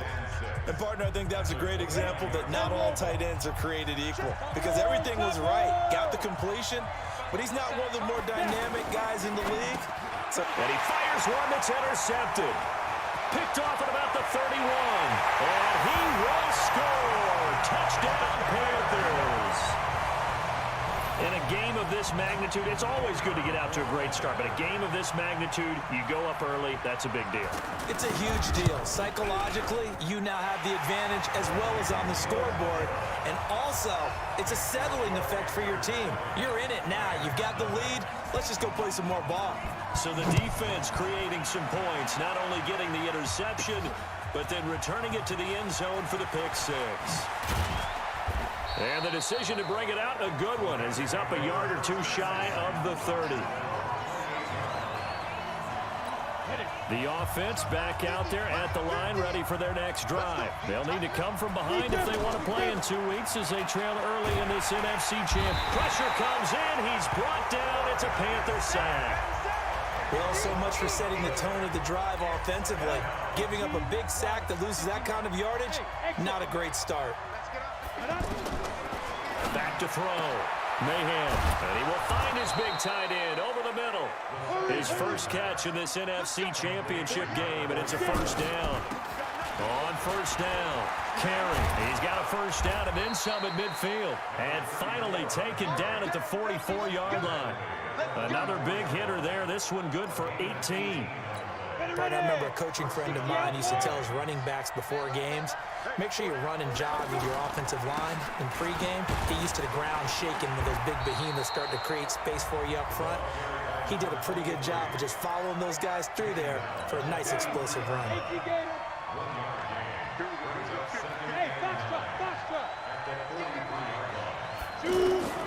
To throw on second down. Mahan toward the center of the field, but it's incomplete.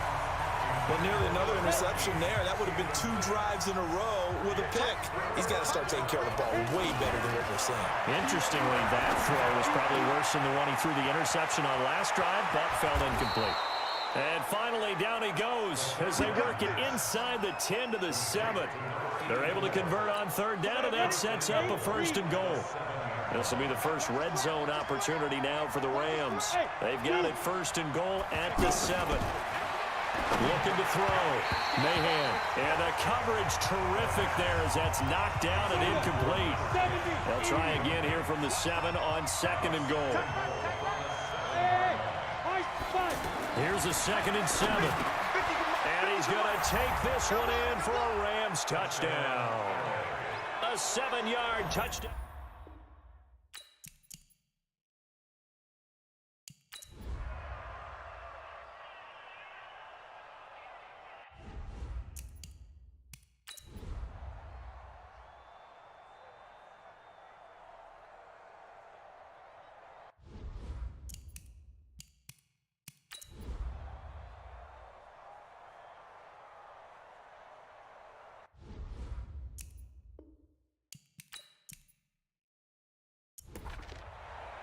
Here we go. Set.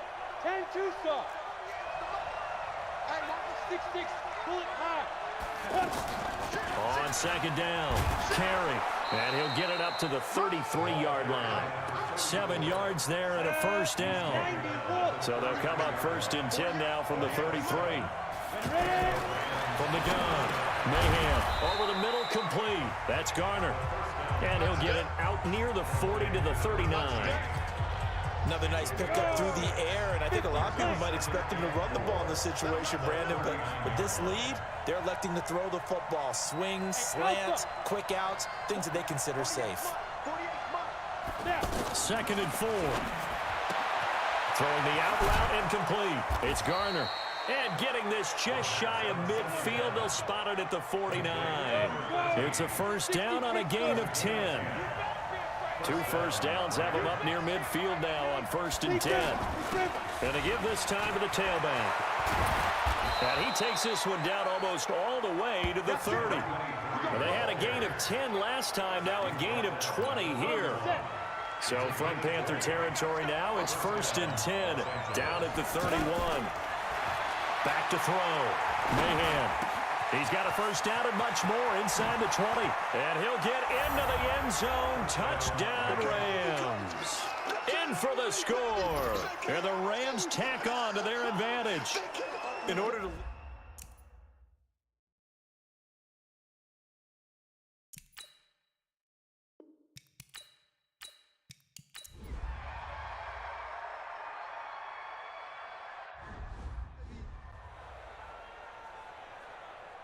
So on 4th down, out trots the kicker in a big spot here.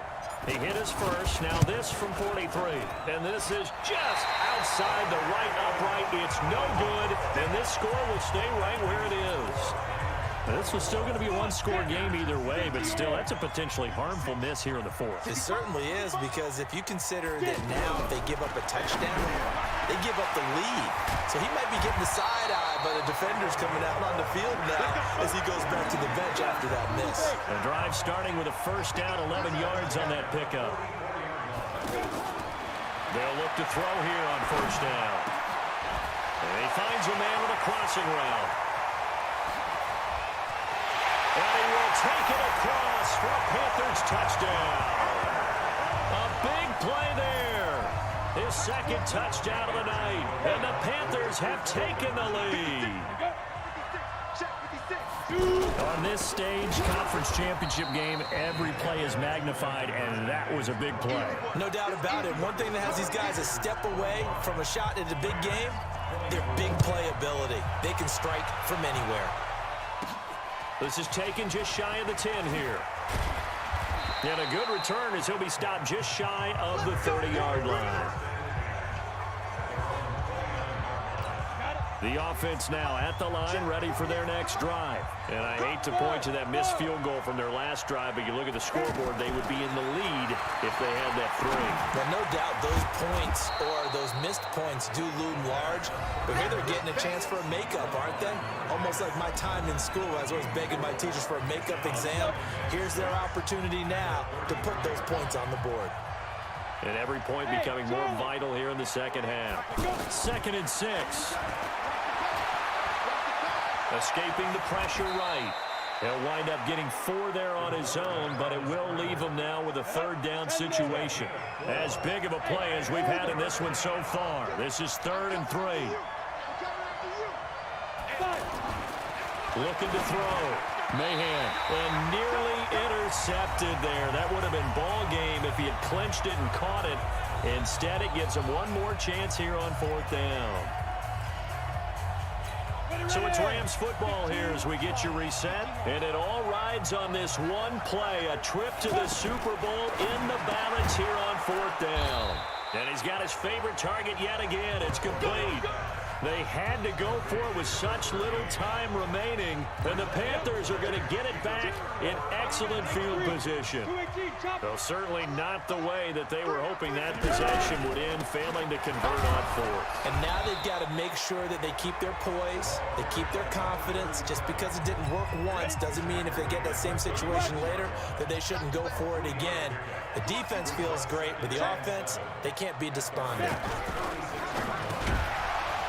And that's going to be incomplete. Too tough to hold on to that one. It's 2nd down. They need to get to the 29 if they want to pick up a first here on 3rd down. They'll set up a throw. And he comes back with one complete. And he gets this one inside the 15, just a yard or 2 shy of the 10. Not totally home free yet, but it's looking good as they come up 1st and 10. They'll try and run some clock here as they keep it on the ground. And this time they were waiting for him as he'll be knocked down before he can get back to the line of scrimmage. Another running situation on the doorstep as they come up 2nd and 10. Back to throw. This will be caught at about the 5. The reception good for 7. It's 3rd down. Not a big window to throw. Coverage wasn't too bad there. Yeah, they had him under wraps pretty well, but somehow able to muscle his way open and catch the ball. They'll try and run some clock here as they keep it on the ground. And he is in. Touchdown, Carolina. Taking it in from 4 yards out. And the Panthers, they widen their lead.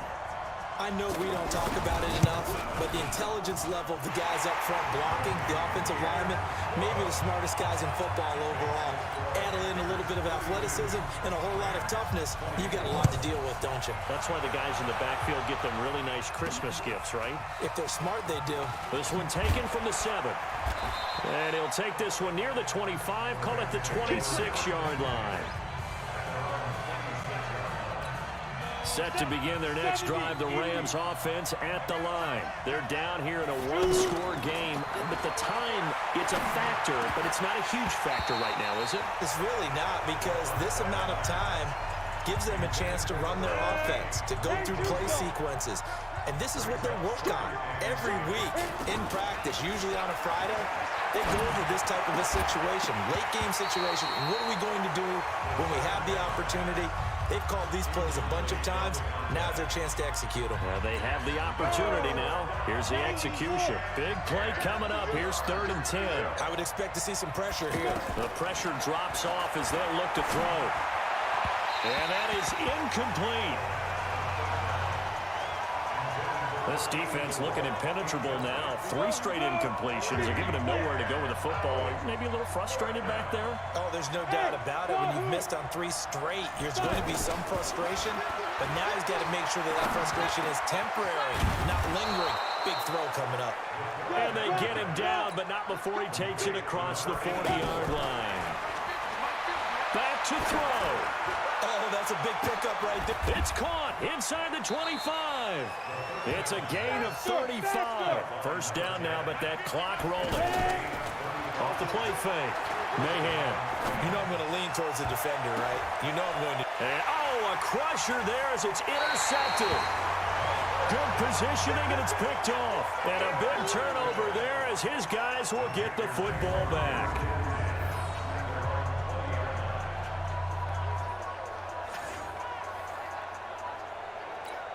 This Carolina offense at the line, ready to go. And they've got this one in hand. No timeouts remaining defensively, so this one should just be one kneel and then handshakes.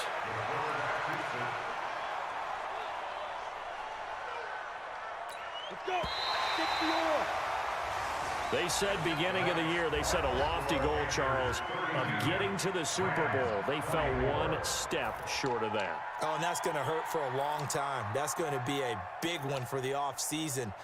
Their goal now has to be not to wallow in it, but to use it as fuel for next year. Better offseason conditioning, great OTAs and minicamp.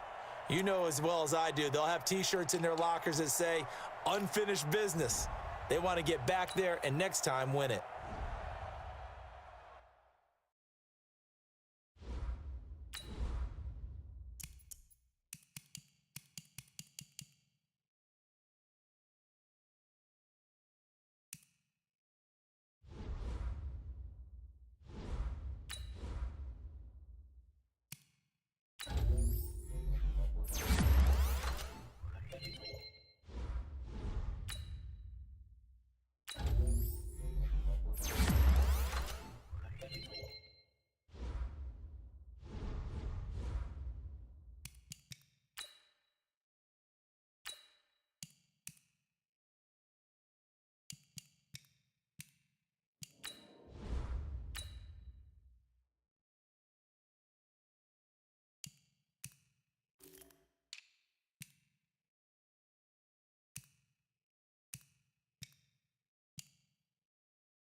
EA Sports coverage of the NFL playoffs brings us to a very loud and a sold-out Paul Brown Stadium in Cincinnati, Ohio.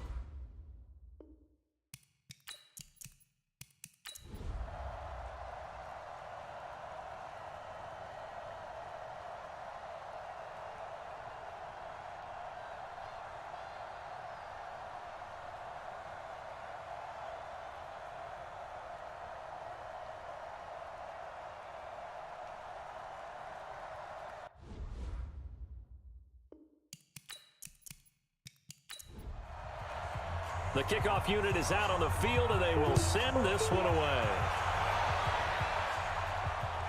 That'll be taken in the end zone. And no run back here. This will be a touchback, and it comes out to the 25-yard line. Now this offensive unit ready to see what they can do here. And they have made this look easy. And there's not supposed to be anything easy about the NFL playoffs, but this lead, yes, they're at home, but this has been impressive. And we hear all the time when upsets happen, teams go on the road, that maybe home field advantage isn't all it's cracked up to be. But you and I both know the reality is teams really fight hard to get it. Why? You don't ever have to change routine. Everything's familiar going into the game. It makes things easier, and that has paid off for them in a big way in this contest. They'll break the huddle, come up on 2nd and 8 at the 27-yard line. And he will lose yardage and be backed up to the 24. He lost 4 there, and it's 3rd down. Run blitz there defensively, something we might see more of here in the 4th quarter. I think we'll see a lot of it, and the difference between that and a pass blitz, you're just trying to get to the quarterback. You're trying to scheme someone open who will get to the QB and make sure he gets on the ground. In a run blitz, you're actually trying to cover up gaps, trying to cover up holes so they can't run the football. They'll run it now out of the gun. He's able to chew up 8 yards on the carry there, but still 4th down upcoming. That's a really good job right there. Just kept stringing that play out, pushing further and further towards the sideline. Really good fundamentals by that defense. He was trying to put his foot in the ground and turn upfield. He just couldn't. No, they really had a picket fence in front of him. No room to find to get upfield. The Bengals bring out their punter now. He's been terrific so far.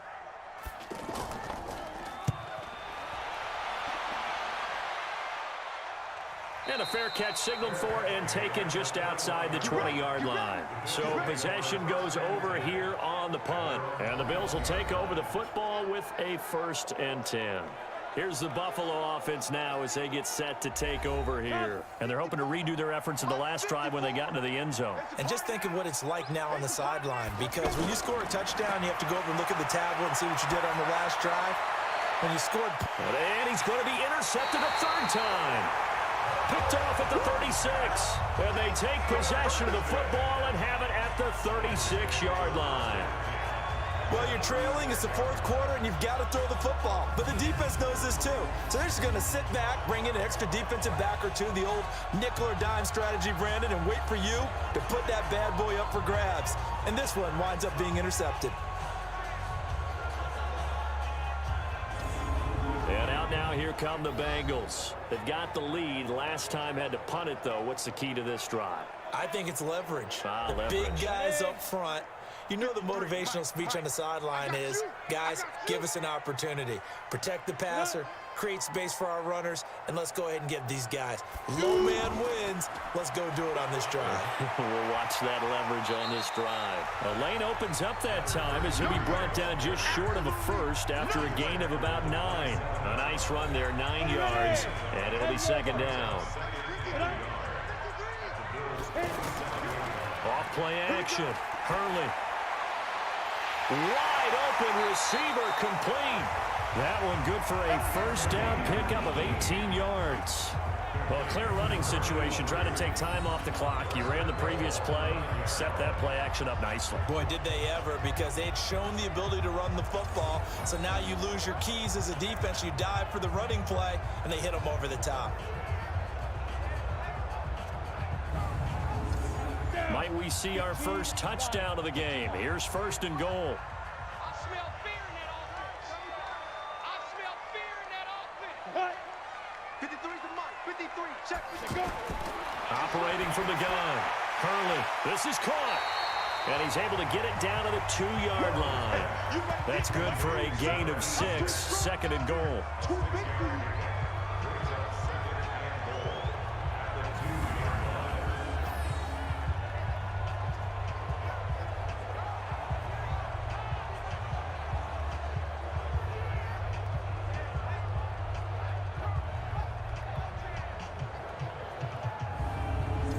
From the 2 now, second and goal.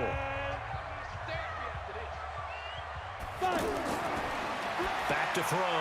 Hurley, that's caught at the 1. And he'll take this into the end zone for a Bengal TD. A 2-yard touchdown grab. Now the Bengals, they widen their lead. Well, they've been part of the cream of the crop in the AFC all season. It's becoming more and more evident that they're going to get a shot to play for that Super Bowl title.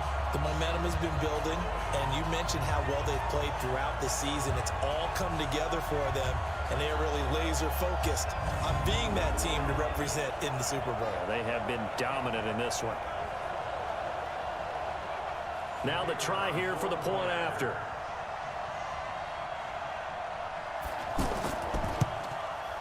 And that'll push the lead up to 29 now. Just a 4-play drive that time. And it's culminated by a 2-yard touchdown run.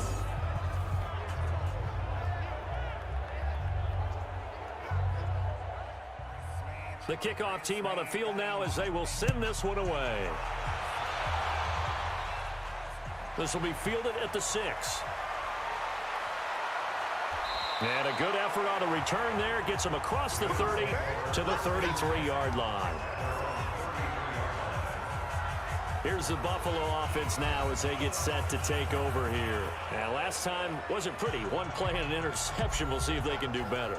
I want to see if they want to go ahead and throw the ball again now on this drive after what happened on the last one. Throw it on the first play. Give the quarterback some confidence. See what happens. Throwing on first down, but this one winds up to be incomplete. 2nd and 10 from the 33-yard line.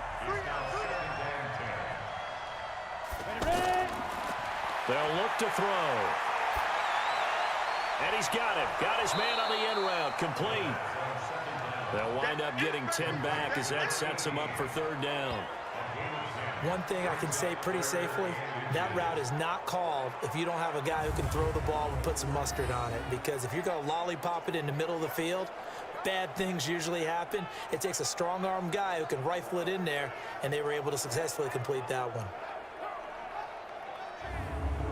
The last catch nearly got him a first, but it did not, and they'll try to convert on 3rd and inches. They'll set up to throw. And he's got his man on the out route. And he's able to get this one out closer to midfield across the 45. They get 5 out of that one, and it moves the chains. People worry about throwing the out route because often it can get...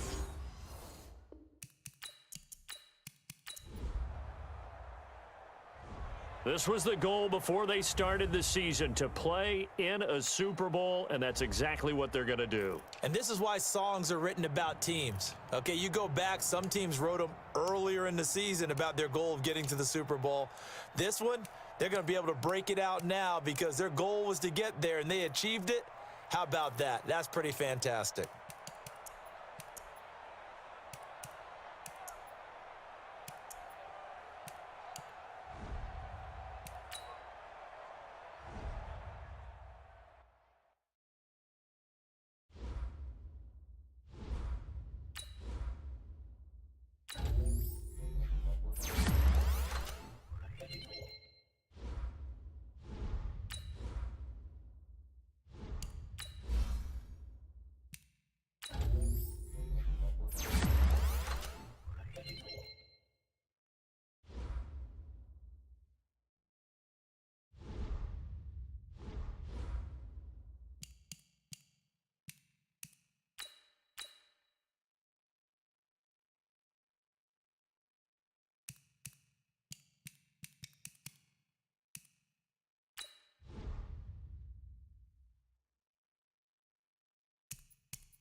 All right, Coach, we are pleased as always to be bringing you coverage of the net.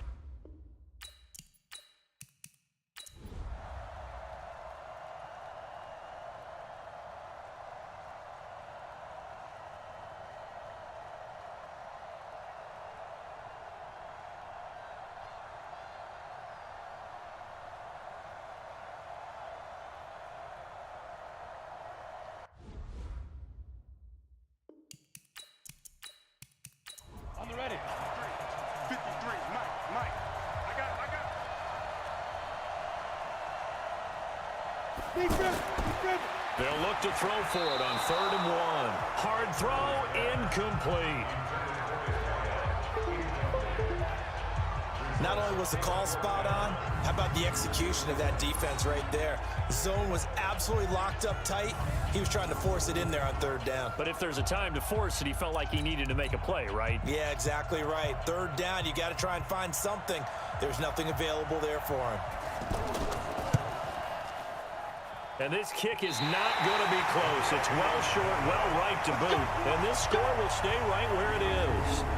Well, they can probably live with that with this late lead in the 4th quarter. That's one of the few things that's gone wrong. You're exactly right. This one was well in hand. That kick there was more for cosmetics, you know, to add to their score. Not getting it, that shouldn't harm them at all. Here's the Carolina offense as they get ready to take over here. And they have to feel like they missed on an opportunity for points last time when they couldn't connect on that short field goal try.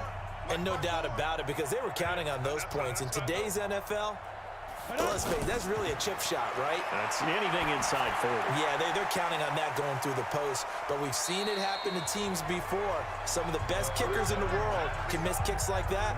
Can they come back now and redeem themselves? Fired that one in there, able to make connection on a nice in route. With those faster passes and they're going that fast, any hesitation as a quarterback that the deflection, if you miss, might be bigger and lead to an interception? Yeah, and the deflection works both ways. Maybe a defender gets a hand in the way and it pops in the air. And sometimes you throw it so hard your receiver can't handle it, and he pops it up in the air for the defenders to grab as well. But a moot point there as they were able to connect. They're going to look to throw. A big seam, and he might go all the way. And he will score. Touchdown, Cincinnati. That's the story of the game. They've been suffocating all game long on defense. They were suffocating there again in a big way. And they've done it not just by out-athleting them, which is often the case, but by being able to adjust to anything they tried to throw at them and beating them to the punch each and every time. This was a defense that was well prepared. Now they'll line up to kick the extra point.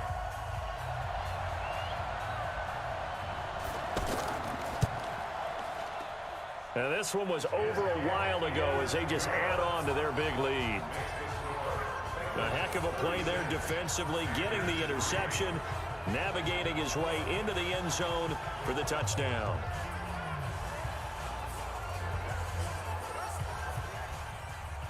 So they'll get another shot on offense following that pick six, and now the kick is away. This fielded a few yards into the end zone. And no run back here. This will be a touchback, and it comes out to the 25-yard line. Carolina getting set to take the field. And following the pick six, and they have decent field position in throwing that pick six. We'll see how they attack this drive. And I think all you say to your guy is, listen, let's just take care of the football a little bit better. Make some better decisions on this drive, and they'll probably help him a little bit with maybe some really high percentage throws early to let him get settled back in. But they told us they've got confidence. That's not a problem. Yeah, not a problem at all. They just want to make sure they get things settled down a little bit for their offense and give their defense a little bit of a chance to rest.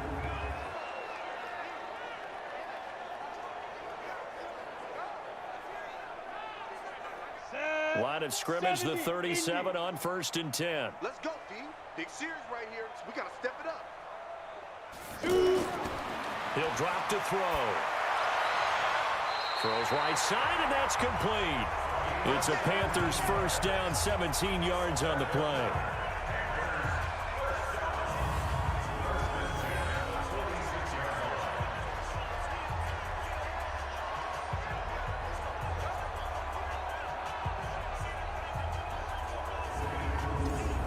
Back-to-back good plays have them on the move on first down. Now back to throw. And the tip there altered the ball flight, and it falls. Late, it'll be second down. Here we go. 10-2 stop. Here we go. Here we go. Here we go. Let's go. Back to throw now on 2nd and 10. And this will be incomplete. Physical play on the football there, and it's second down. So back-to-back incompletions, and that has him staring at a 3rd and 10. They'll look to throw here. And this time he's got the hook up. It's complete. Like so many tight ends nowadays, they have no problem at all putting him in the slot and letting him go to work, and that's a nice pitch and catch right there for a first down. Looking to throw. And his throw here is incomplete. Just nothing there again. He's been sacked multiple times. We've seen the interceptions, of course. He's really been through the ringer, hasn't he? And what we've seen is a defense that's well coordinated. The front and the back really in sync. The front putting on the pressure, the backside being ball hawks and picking passes off. Another throw on 2nd down, and this one incomplete as well. Well, it just seems like all game long there hasn't been a lot of sync quarterback to wide receiver on this side of the football. They haven't been on the same page, quarterback and receivers. Heck, they haven't been on the same grease board when you draw plays up. They haven't been on the same surface tablet that you look at on the sidelines. Nothing's worked for them. They've got to find a way to start matching each other's movements. Here's a throw that's taken in out of the backfield. It'll be a gain of 4, and it'll make it second down. And we see another pitch and catch there to the running back. This position just continues to evolve. They've become just as critical to the passing attack as a lot of receivers, tight ends, because their ability to make people miss in the open field can really generate big plays for an offense. So it's Panther football as we welcome you back. And let's see what they've come up with offensively after having time to talk it over. And for a 3rd time tonight, he's intercepted. Picked off inside the 10. And that one, Charles, is just going to about wrap up what was no doubt a dominating defensive performance. Yeah, I don't care what team it is. I don't care who you play, whether they're strong offensively or not. Just giving up 3 points in the NFL, that's absolutely a dominant performance and one that they can build on. They'll keep it on the ground. Glover. And this won't be enough to pick up the first. A gain of 2, 3rd and 1. On 3rd down, Glover. And he's able to pick up the first before he's taken down at the 27. Well, he does it at a high level, doesn't he? Because when I watch him, I think of his vision. Straight ahead, peripheral. Also has that sense of where holes are going to be before they actually open. I think that'll help set him apart from many of the other backs in the league. And he's tackled a yard short of the marker. Good gain of 9 on 1st down. And he'll give it here to his running back. And they bring him to the ground just shy of midfield. Now, this is an example of breaking down a defense because on a lot of these runs, he's getting past the point of attack, and guess what he's doing? Forcing the secondary guys to have to make a lot of tackles. Running game working, they'll stick with it on 1st down. And he got blown up, losing yardage on the play back at the 44. That's going to go as a loss of 6, and it'll set him back for 2nd down. Bengal Nation rejoice. Cincinnati has given you the Super Bowl title. And to the Super Bowl champions, they etch their name forever in NFL immortality. That's pretty phenomenal right there. It actually gave me chills just to hear you say that because immortality forever and ever. When you look in the record books, you'll see this team, you'll see their picture,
This is the last opportunity to re-sign your players or they'll become free agents.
This is the last opportunity to re-sign your players or they'll become free agents.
All combine stats, such as the 40-yard dash, are now available in scouting.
All combine stats, such as the 40-yard dash, are now available in scouting.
combine stats, such as the 40-yard dash, are now available in scouting.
The Saints are now on the clock.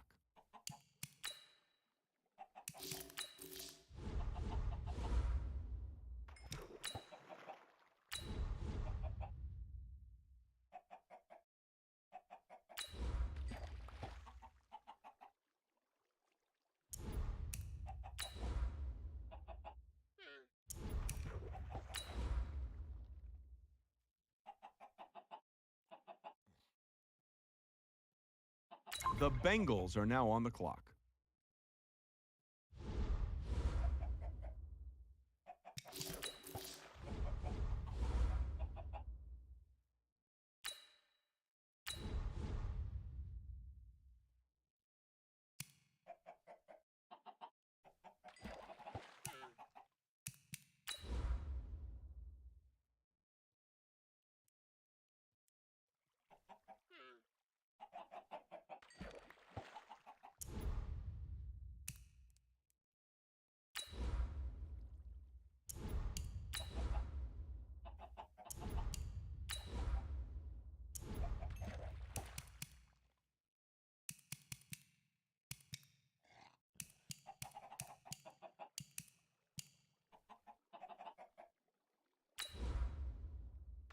The Chiefs are now on the clock.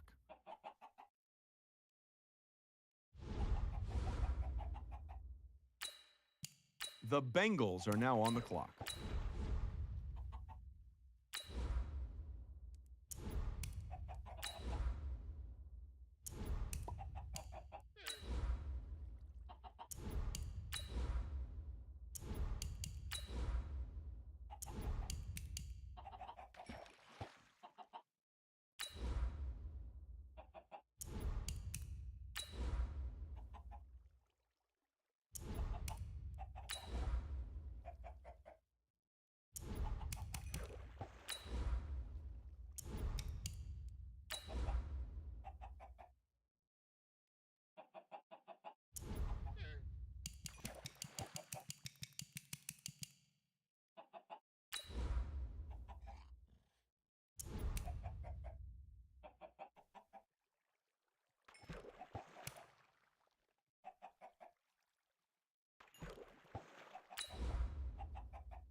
The Jets are now on the clock.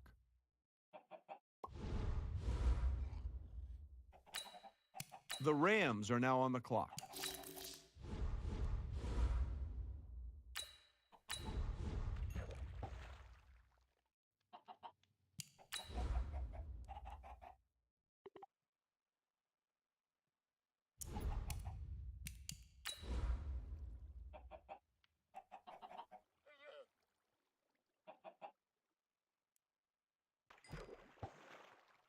The Redskins are now on the clock.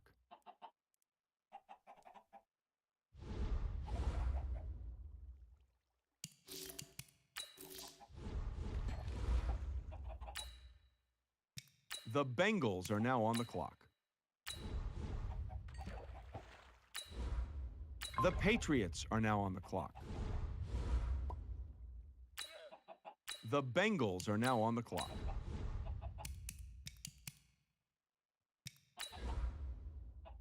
The Bengals are now on the clock.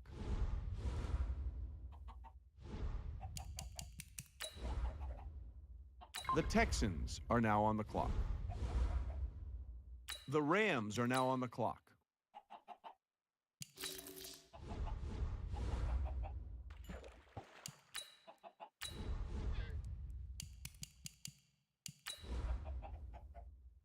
The Bengals are now on the clock.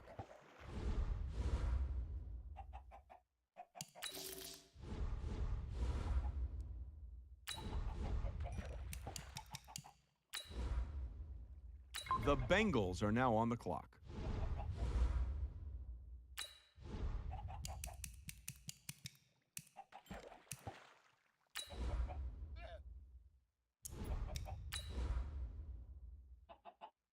The Bengals are now on the clock.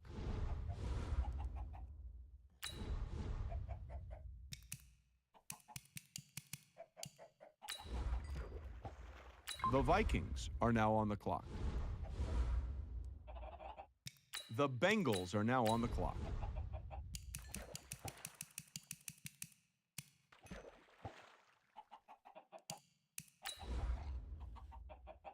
The Bengals are now on the clock.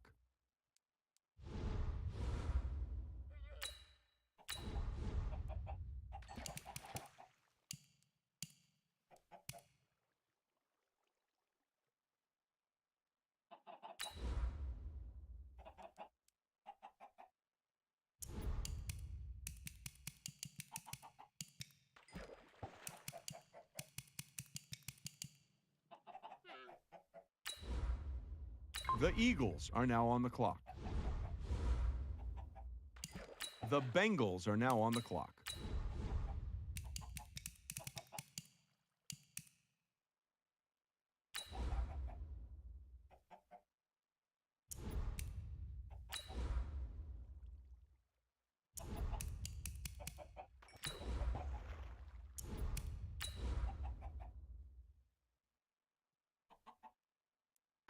The Bengals are now on the clock.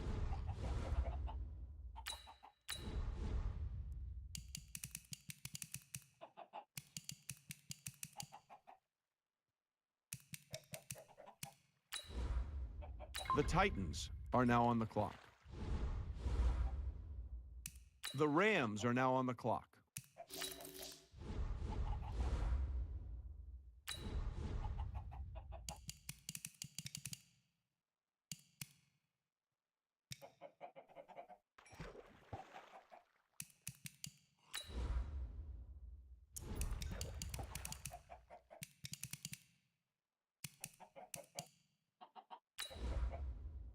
The Bills are now on the clock.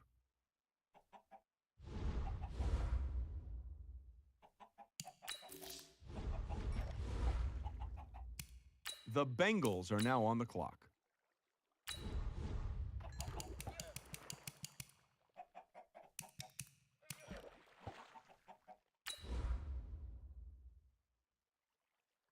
The Saints are now on the clock.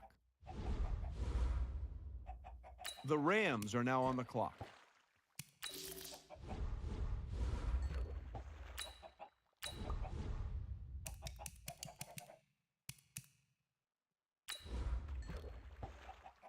The Bengals are now on the clock.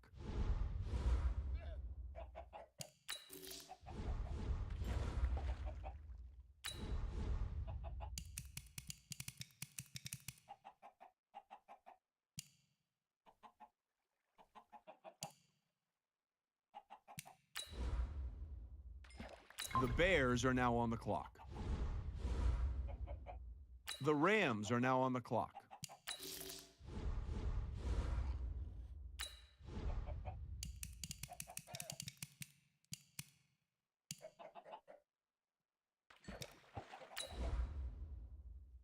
The Patriots are now on the clock.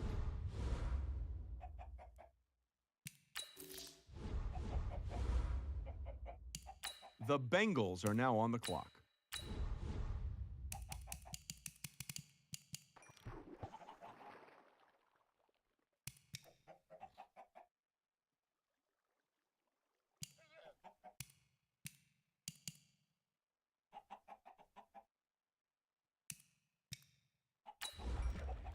The Buccaneers are now on the clock. The Rams are now on the clock.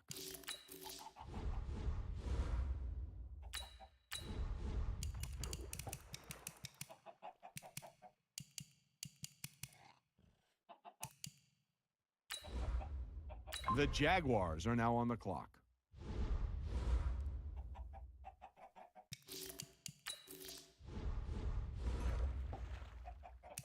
The Bengals are now on the clock.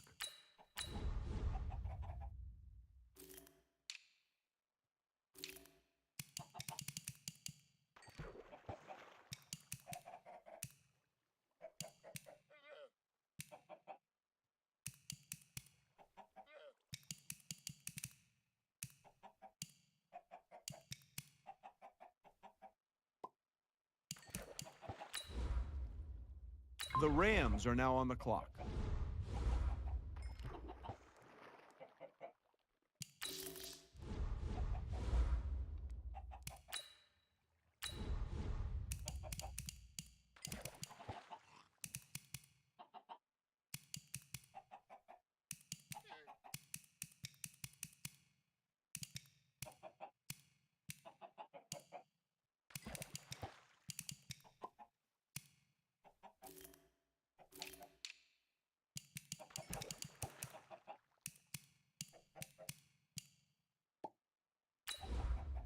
The Bengals are now on the clock.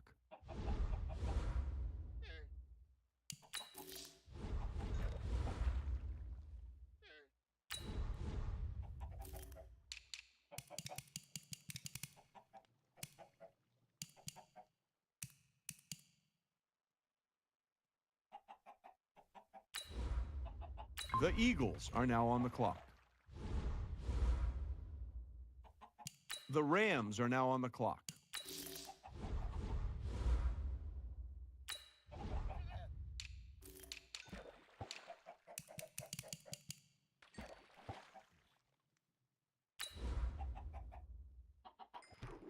The Titans are now on the clock.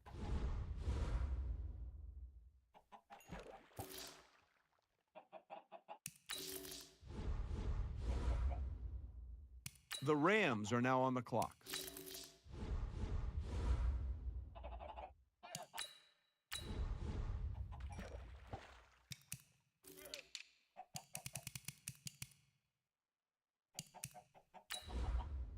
The Bills are now on the clock.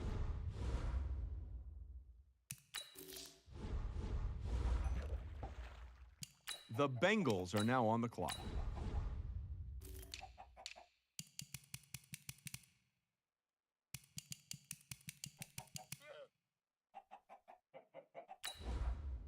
The Bengals are now on the clock.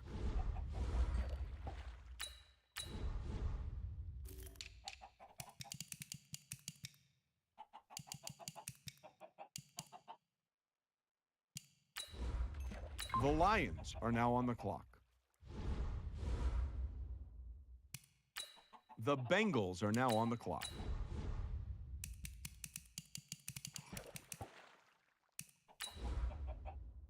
The Buccaneers are now on the clock. The Rams are now on the clock.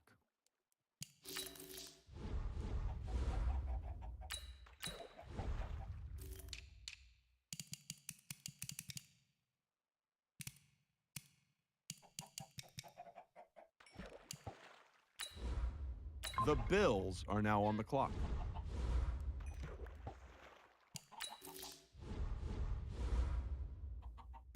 The Bengals are now on the clock.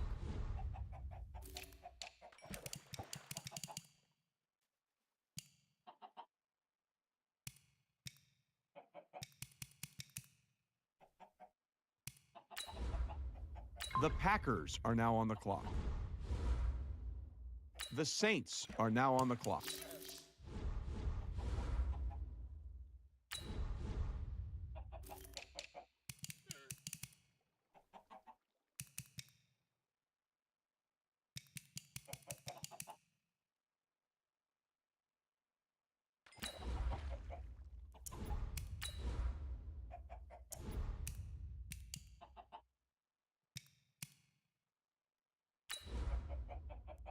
The Lions are now on the clock.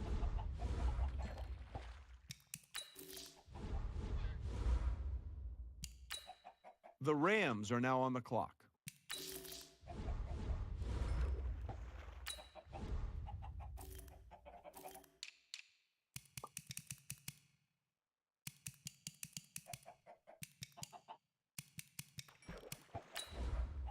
The Bills are now on the clock.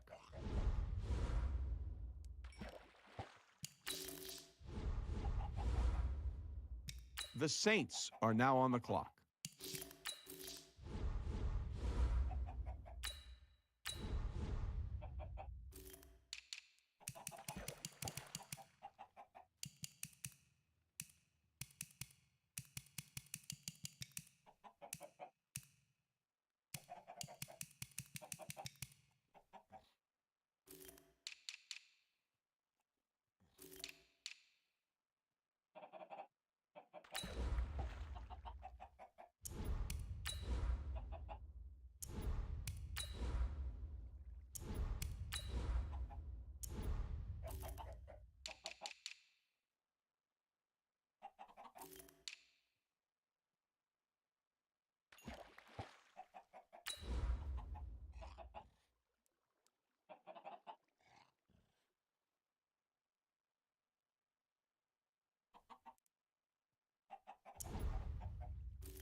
The Lions are now on the clock.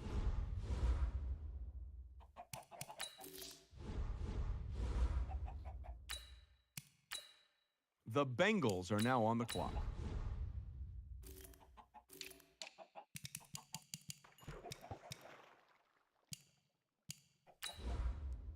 The Bills are now on the clock. The Saints are now on the clock.